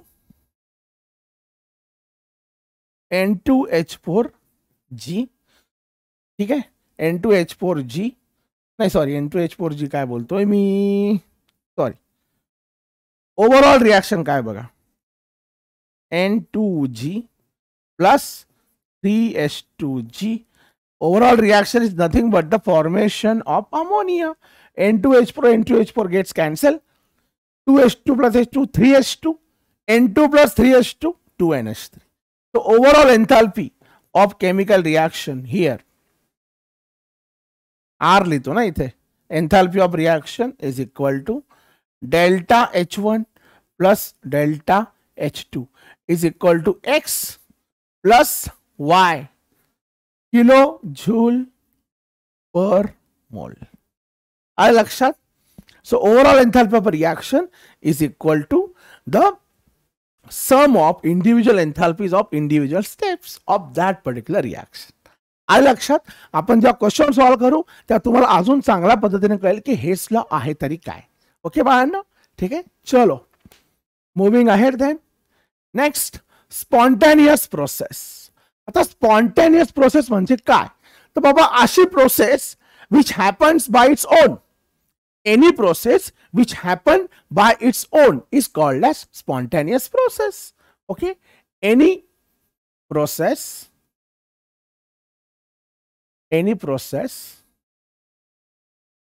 which happens by its own is called as spontaneous process. ठीक आहे. आता स्पॉन्टेनियस प्रोसेस डिफाइन करण्याचा फक्त हा एक मार्ग नाही आहे, अजून 2-3 मार्ग आहेत. ते कुठले? एक तर झाला हा any process which happens by its own is called as spontaneous process. Second आहे एनी प्रोसेस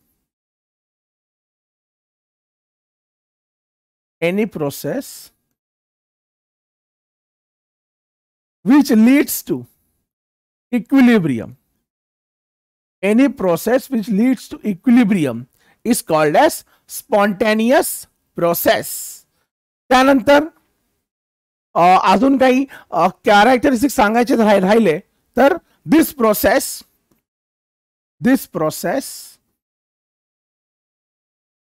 असं म्हणता येईल, this process leads to decrease in overall energy. Decrease in overall energy of the system. Overall energy of the system. म्हणजेच काय? In other words, this process leads to decrease in overall energy of the system. In other words, spontaneous process is exothermic. Decrease in energy म्हणजे काय? ती energy release करते ना, मग energy release करते म्हणजे प्रोसेस काय झाली?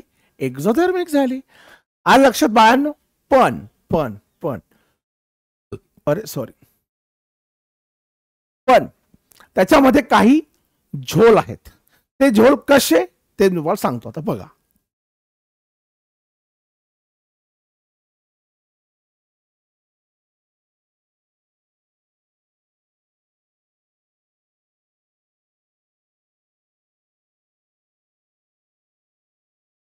हॅलो, बघा इथे कळणार तुम्हाला झोल काय आहे. तर असं म्हणतात की लोकांनी असं ऑब्झर्व केलं की बाबा spontaneous reaction is a reaction which goes in that direction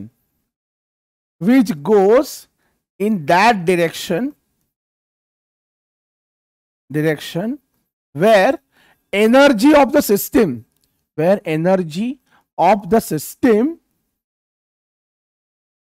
decreases. जे मी अगोदर बोललो, is a reaction which goes in that direction where energy of the system decreases. काय होतं? Decreases. In other words,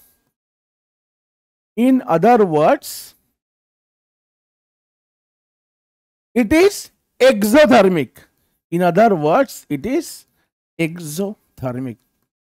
आणि ते प्रूव्ह करण्यासाठी आपल्याकडे एक्झाम्पल पण आहे. हे बघा,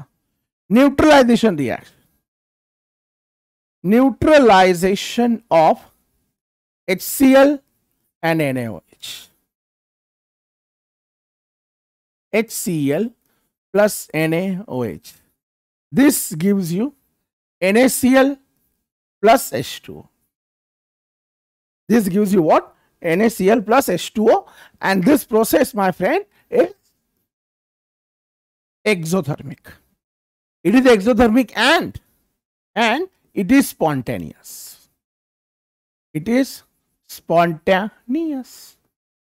So that means spontaneous processes are exothermic. असं apparently दिसतं आहे, पण असं नेहमी होत नाही. I can give you few more spontaneous processes which are spontaneous but not exothermic but endothermic. For example, बघा, ice melts at 0 degree Celsius by absorbing heat. By absorbing heat. म्हणजे याचा डेल्टा एच काय, positive आहे. It's a endothermic process. Ice melts at 0 degree Celsius by absorbing heat. It's an endothermic process and it is spontaneous too. It is spontaneous too. कसं explain करणार है? Not only this, NaCl dissolves. NaCl dissolves spontaneously. NaCl dissolves spontaneously in water with absorption of heat.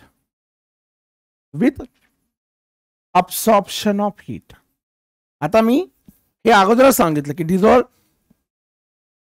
dissolution of NaCl in water is also an endothermic process and it is also spontaneous and it is endothermic also. मग हे कसं prove करणार? तर हे explain करण्यासाठी तुम्हाला एक term लागणार आणि ती टर्म म्हणजेच काय, एंट्रॉपी. म्हणजे मला सांगायचं की exothermicity is not always a criterion for the spontaneity. Spontaneous reaction can be endothermic as well. त्या एक्झोथर्मिकच असतील असं नाहीये. म्हणजेच काय, तुम्हाला स्पॉन्टॅनिटी प्रूव्ह करण्यासाठी अजून एक फॅक्टर लागणार. तो फॅक्टर आहे बाळांनो एंट्रॉपी. काय आहे? एंट्रॉपी. तर एंट्रॉपी काय बघा, entropy is a measure of disorder. Entropy is a measure of disorder in the system. कसं बघा, आता सपोज तुमच्याकडे आईस आहे, आईस क्यूब्स आहे छोटे छोटे.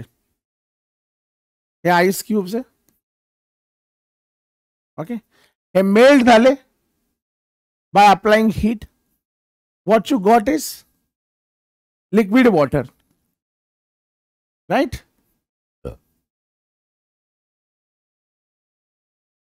त्याच्यानंतर तुम्ही याला हीट दिली, मग याच्यापासून काय बनले, हे वॉटर वेपर्स. काय बनले? H2O vapours.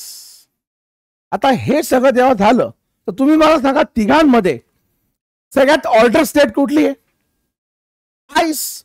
Ice is the most ordered state. काय? Most ordered state. आणि हे काय? Most disorder system. Most disorder system. Disorder system नाही, स्टेट. आणि वॉटर काय? इंटरमिजिएट. Intermediate of both. हा आणि हा. म्हणजे आईसला तुम्ही हीट केलं तर आईसचे मोलेक्युल्स जे आता कॉम्पॅक्ट ते वेगवेगळे होतील. म्हणजेच काय, त्यांच्यामध्ये डिसऑर्डर वाढणार. काय वाढणार? डिसऑर्डर वाढणार. मग डिसऑर्डर वाढला म्हणजे एंट्रॉपी पण काय झाली? वाढली. तसंच त्या लिक्विड वॉटरला तुम्ही हीट केलं तर त्याच्यातून वेपर्स बनायला लागले, गॅशियस वॉटर बनला. आता हा जो गॅशियस वॉटर बनला त्याच्यामध्ये डिसऑर्डर अजून वाढलाय, म्हणजे एंट्रॉपी पण काय झालं? अजून वाढली. आलं लक्षात? तर जेवढी जास्त डिसऑर्डर तेवढी जास्त एंट्रॉपी. एवढं सिंपल ते आहे. आता तुम्ही म्हणाल की मागच्या याच्यात मागची जी प्रॉपर्टी होती स्पॉन्टॅनिटी आणि एंट्रॉपी याचं काय कोरिलेशन आहे? तर एंट्रॉपी आणि स्पॉन्टॅनिटी आपण पुढे बघणार आहोतच. तुर्तास मी एवढंच सांगतो की तीच रिॲक्शन स्पॉन्टॅनियस असते जी रिॲक्शन त्या डिरेक्शनला जाते ज्या डिरेक्शनला सिस्टीमची डिसऑर्डर किंवा एंट्रॉपी ही वाढलेली असते. तुम्हीच बघा, आईसचा जो सॉलिड स्टेट आईस आहे वॉटरचा, तो लिक्विड बनला म्हणजे एंट्रॉपी वाढली. आणि तुम्ही जर बघितलं असेल तर ice melting was what, spontaneous. मग ती प्रोसेस भले एक्झोथर्मिक असो एंडोथर्मिक असो, डझंट मॅटर. जर आईस मेल्ट होऊन लिक्विड वॉटर बनत असेल आणि त्या प्रोसेसमध्ये समजा एंट्रॉपी वाढत असेल तर ती रिॲक्शन स्पॉन्टेनियसच असणार. तसंच NaCl जेव्हा पाण्यात डिझॉल्व्ह होतो तर NaCl डिझॉल्व्ह होण्याच्या अगोदर NaCl तिचे क्रिस्टल लॅटिस मध्ये NaCl कॉम्पॅक्ट असतो. वॉटरमध्ये डिझॉल्व्ह होण्याच्या अगोदर आधी ते लॅटिस एन्थॅल्पीमुळे वेगवेगळे होतात, कटायन्स अनायन्स, मग त्यांचं सॉल्युशन होतं बाय वॉटर मॉलिक्युल्स. म्हणजे बेसिकली काय होतं, एंट्रॉपी वाढते आणि म्हणून ती प्रोसेस काय, स्पॉन्टेनियस. मग ती एक्झोथर्मिक असो की एंडो असो, डझंट मॅटर. आलं लक्षात बाळांनो? ठीक आहे. सो एंट्रॉपीची ही एकदम फॉर्मल डेफिनेशन झाली. आता एंट्रॉपी सायंटिफिक डेफिनेशन काय, तर entropy is again a state function. काय entropy? Entropy is a state function, just like a enthalpy. म्हणजे तुम्ही S1 S2 मेजर नाही करू शकत. तुम्ही S2 मायनस S1 म्हणजेच काय, डेल्टा S मात्र तुम्ही मेजर करू शकता. You can only measure change in entropy. Okay. Now so change in entropy काय, तर change in entropy is equal to Q reversible divide by temperature in kelvin. Q reversible म्हणजे काय, so enthalpy change is equal to heat absorbed by system. Enthalpy change is equal to heat absorbed by a system in a reversible process at a particular temperature.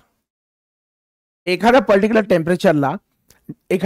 टेम्परेचरला G reversible heat absorb होते, एन्थॅल्पी जी reversible, अरे यार काय बोलतो मी, sorry. एखाद्या particular टेम्परेचरला एखादी system जेव्हा रिव्हर्सिबली heat absorb करते तेव्हा त्याला म्हणतात एंट्रॉपी और change in entropy. Change in entropy Q reversible directly proportional. काय, तर हीट जर वाढली, एखाद्या सिस्टीमला जर तुम्ही हीट दिला, एनर्जी प्रोव्हाइड केली, त्याची हीट वाढली. हीट वाढल्यावर त्याच्यामधले जे मॉलिक्युल्स असतात त्या मॉलिक्युल्सची कायनेटिक एनर्जी हळूहळू वाढेल. आणि जशी त्यांची कायनेटिक एनर्जी वाढेल, they will start moving इररेस्पेक्टिव्ह of each other. म्हणजेच काय वाढलं, रॅन्डमनेस वाढला. आणि रॅन्डमनेस वाढला म्हणजेच काय वाढला, एंट्रॉपी वाढला. Right. So it is directly proportional to the amount of heat absorb by a system. ठीक आहे. आता याचं युनिट काय येणार बरं, याचं युनिट येणार जूल पर केल्विन किंवा किलो जूल पर केल्विन. ठीक आहे. मग विथ टेम्परेचरला इन्व्हर्सली प्रपोर्शनल काय, तर बघा, तर हा जो इफेक्ट होतोय ना डिसऑर्डर वाढण्याचा, तो कमी टेम्परेचरला जास्त होतो. म्हणजे सिस्टीमचा original temperature suppose 0 degree Celsius आहे, या 0 डिग्री सेल्सिअसला तुम्ही हीट केलं आणि टेम्परेचर 10 डिग्री झालं, तर 0 to 10 जेव्हा होईल टेम्परेचर, तेव्हा सिस्टीम मध्ये 10 डिग्रीने तुम्ही टेम्परेचर वाढवलं. या 10 डिग्रीने टेम्परेचर वाढवल्यामुळे याचा जो इफेक्टिव्हनेस येईल डिसऑर्डर वाढवण्यामध्ये तो खूप जास्त असेल दॅन की तुम्ही तुमची सिस्टीम ऑलरेडी 10 डिग्री सेल्सिअसला आहे आणि अजून 10 टेम्परेचर वाढवलं. आता अजून 10 टेम्परेचर जर वाढवलं, 10 to 20 जर केलं, तर डिसऑर्डर वाढेल नो डाऊट, पण तेवढा इफेक्टिव्हली डिसऑर्डर नाही वाढणार जेवढा इफेक्टिव्हली तो 0 to 10 जाताना वाढलेला. आले लक्षात? So in other words, enthalpy change is inversely proportional to the temperature. जेवढा कमी टेम्परेचरला हीट तुम्ही दिली जाईल तेवढा तो जास्त इफेक्टिव्हली एंट्रॉपी वाढवेल. जास्त टेम्परेचरला मी थोडंसं टेम्परेचर वाढवलं तर काय फरक पडणार आहे, काहीच नाही. आणि म्हणून it is inversely proportional to temperature. आलं लक्षात बाळांनो? ओके, ठीक आहे. चलो आता पुढे जाऊया आपण. आता एंट्रॉपी अँड स्पॉन्टॅनिटी आणि सेकंड लॉ ऑफ थर्मोडायनेमिक्स काय, तर बघा, एंट्रॉपी आणि स्पॉन्टॅनिटी काय, तर सिंपल आहे. एंट्रॉपी स्पॉन्टॅनिटी तुम्हाला मगाशी मी सांगितलं, in every spontaneous process in every spontaneous process, entropy of the system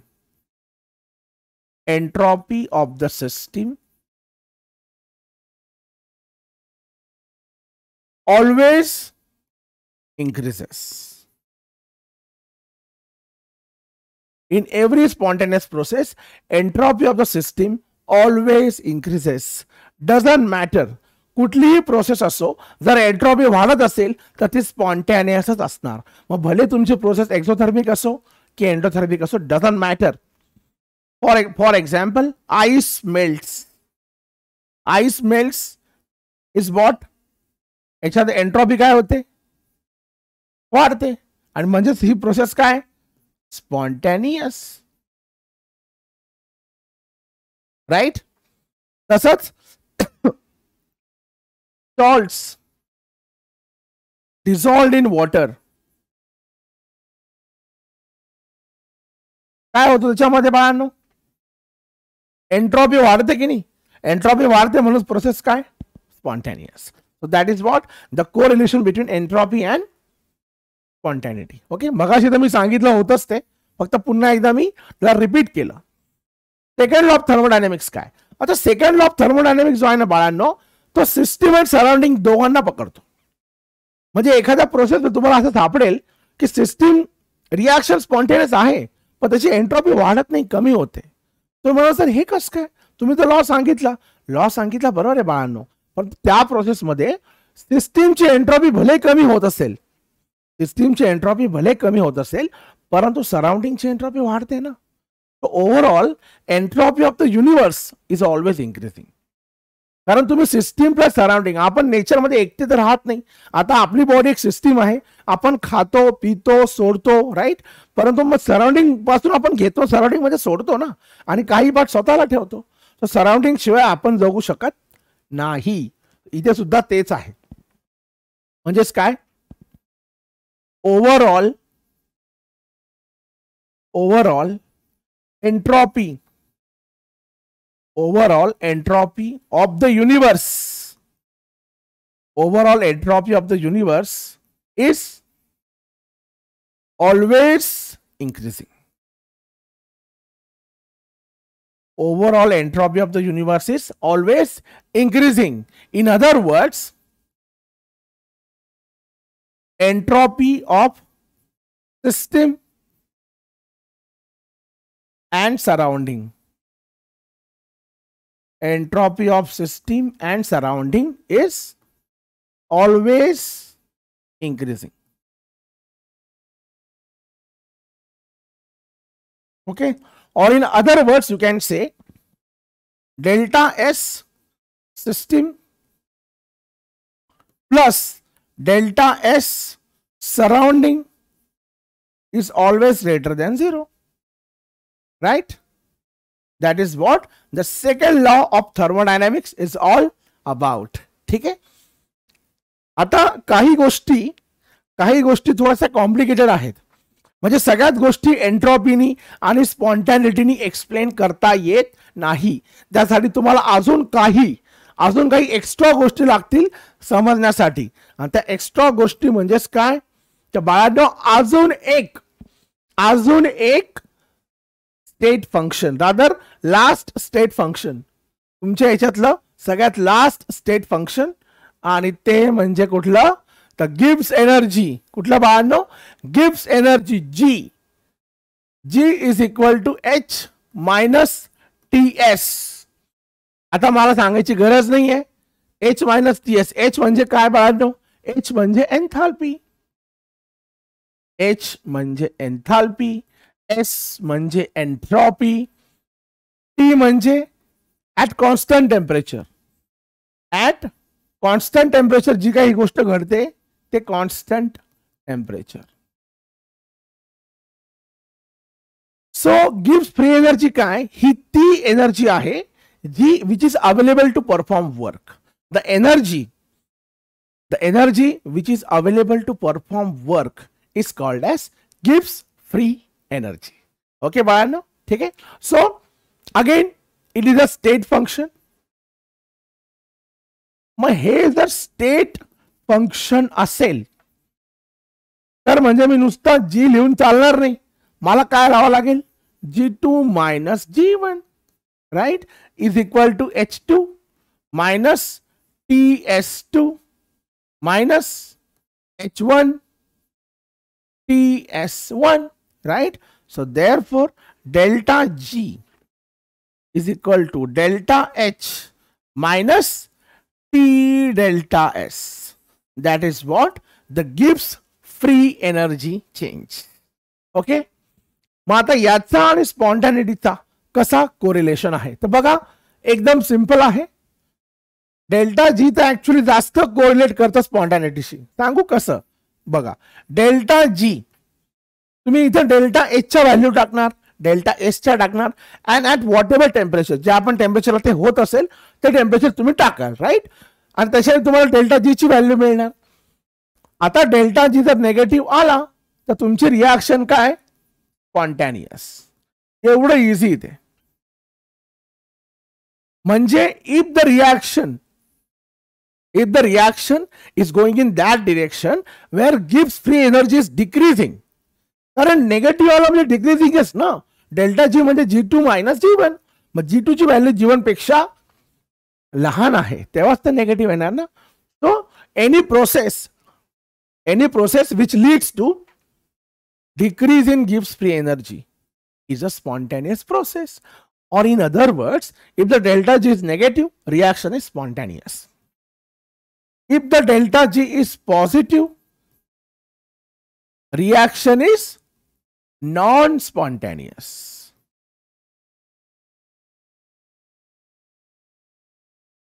आणि सपोज तुमचा डेल्टा जी जर 0 आला, if the delta G is 0, reaction is at equilibrium. कुठे येणार बाहेर reaction would be at equilibrium. आलं लक्षात. Simple enough. ओके. चलो next spontaneity and delta H and delta S चं कसं कोरिलेशन आहे. तर डेल्टा एच आणि स्पॉन्टॅनिटी बघा कसे कोरिलेटेड आहे. तर डेल्टा जी तुम्ही घेतला,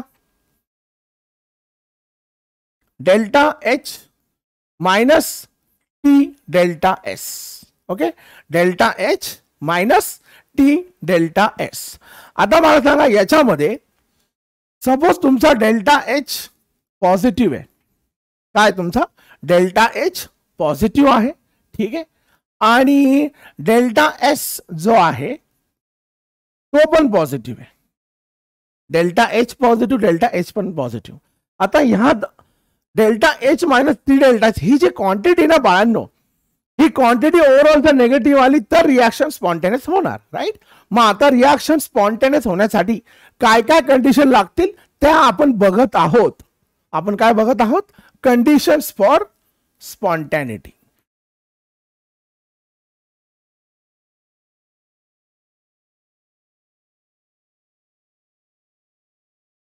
बघा delta H positive, delta S पण पॉझिटिव्ह. आता जेव्हा तुम्ही डेल्टा एच मधून डेल्टा एस सबस्ट्रॅक्ट कराल तर ह्या टी ची व्हॅल्यू जर बऱ्यापैकी मोठी असेल, T is equal to large असेल तरच रिॲक्शन स्पॉन्टेनियस होणार. ही पहिली कंडिशन झाली. सिंपल मॅथमॅटिक्स सांगतोय मी. ओके. जर तुमचा डेल्टा एच नेगेटिव्ह आहे, डेल्टा एस सुद्धा नेगेटिव्ह आहे बरोबर, delta S negative, delta H पण नेगेटिव्ह, तेव्हा सुद्धा तुमचा टी काय पाहिजे बाळांनो, तुमचा टी हा लार्ज पाहिजे. सॉरी टी लार्ज नाही पाहिजे, उलट बोललो मी. तेव्हा तुमचा टी पाहिजे स्मॉल. काय पाहिजे, स्मॉल.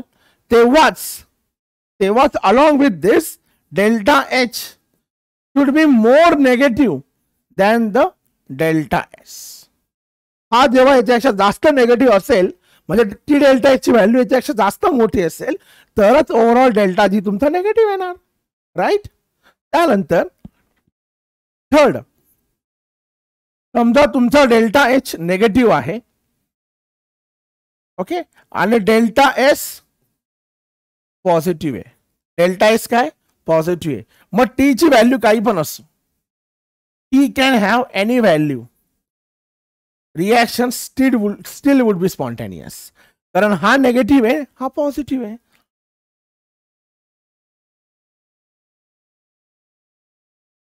हा नेगेटिव्ह, हा पॉझिटिव्ह आहे. तुम्ही टी ची काही पण व्हॅल्यू जरी घेतली तरी ओव्हरऑल डेल्टाची काय येणार, नेगेटिव्ह येणार की नाही बाळांनो, है ना. आणि लास्ट कंडिशन, जर समजा तुमचा डेल्टा एच पॉझिटिव्ह आहे आणि डेल्टा एस नेगेटिव्ह आहे, delta H positive, delta S negative, तर डेल्टा एस नेगेटिव्ह जर असेल तर बघा डेल्टा एच तर तो ओव्हरऑल व्हॅल्यू प्लस होऊन जाईल. काय होईल overall value plus. Delta H positive आहे, डेल्टा एस काय तुमचा नेगेटिव्ह. मग नेगेटिव्ह असेल तर तुमचं टेम्परेचर जे आहे, टेम्परेचरची व्हॅल्यू काय पाहिजे बाळांनो, तुमच्या टेम्परेचरची व्हॅल्यू काही जरी असली, you can have any value of your temperature, तुमचे रिॲक्शन बनणार नॉन स्पॉन्टेनियस. तुमचे रिॲक्शन इथे स्पॉन्टेनियस बनू शकतच नाही. आणि त्याच्यात तुम्हाला कळालं असेल डेल्टा एस नेगेटिव्ह एकटा असेल तर काय होऊ शकतं. आलं लक्षात. हे ऍक्च्युअली तुम्ही स्वतः पण फिगर आउट करू शकतात आणि त्याच्यात न्यूमेरिकल्स पण एक्झामला येतात बाळांनो. ठीक आहे, चलो नाउ द लास्ट पार्ट, गिव्स function and equilibrium constant. Equilibrium constant आणि गिव्स फंक्शन यांचं कसं कोरिलेशन आहे बघा. तर सिंपलचं इक्वेशन आहे डेल्टा जी, डेल्टा जी जो तुमचा आहे delta G is equal to delta G zero plus R T L N K. Okay, आता एल एन के तर मी नाही घेऊ शकत, मी एल एन क्यू सी घेणार किंवा क्यू पी घेणार. कॉन्सन्ट्रेशन असेल तर क्यू सी घेईल आणि गॅस असेल तर क्यू पी घेणार. ठीक आहे, हे काय this is and this also. When equilibrium hasn't achieved yet, अजून इक्विलिब्रियम अचीव झाला नाहीये. Now when equilibrium gets achieved, जेव्हा इक्विलिब्रियम बाळांनो अचीव होऊन जाईल तेव्हा QC would be equal to KC and QP would be equal to KP, right? And delta G would be equal to 0 as we had seen earlier, right? Gives free energy change is 0 when reaction is at equilibrium. Therefore 0 is equal to delta G 0 plus R T L N. Q C चा काय होणार केसी आणि QP चा काय होणार बाळांनो KP. Right, याला त्या साईडला पाठवलं delta G naught. Delta G naught काय स्टँडर्ड गिव्स फ्री एनर्जी चेंज. काय बाळांनो स्टँडर्ड गिव्स free energy change is equal to minus R T L N K C और केपी. राईट, मग आता याला मी कन्वर्ट करणार लॉगरिथम टू द बेस 10 मध्ये. Delta G naught is equal to minus 2.303 R T log to the base 10 of K C और K P. And that is the correlation between gives function and equilibrium constant. Delta G naught is equal to minus 2.303 RT log to the base 10 of KC or KP. आलं लक्षात बाळांनो. याच्यावर एक्झामला बऱ्याच वेळा numerical येता, लक्षात ठेवा. प्रत्येक theory cut to cut word to word मी नाही सांगत आहे, ते वाचणं तुमचं काम आहे. मी तुम्हाला समजून सांगू शकतो की कुठे कुठला पॉइंट आला आणि का आला, कसा आला. ठीक आहे बाळांनो. ओके, चलो that's it for this particular session. I hope this has really helped you. ठीक आहे, याचा व्हिडिओ नीट बघा. नोट्स नीट वाचा, पुस्तक नीट वाचा, क्वेश्चन सॉल्व करा. ठीक आहे. I hope I have really helped you in your upcoming exams preparation. All the best for your boards exam. Until the next time, guys. Bye bye from me and PhysicsWallah.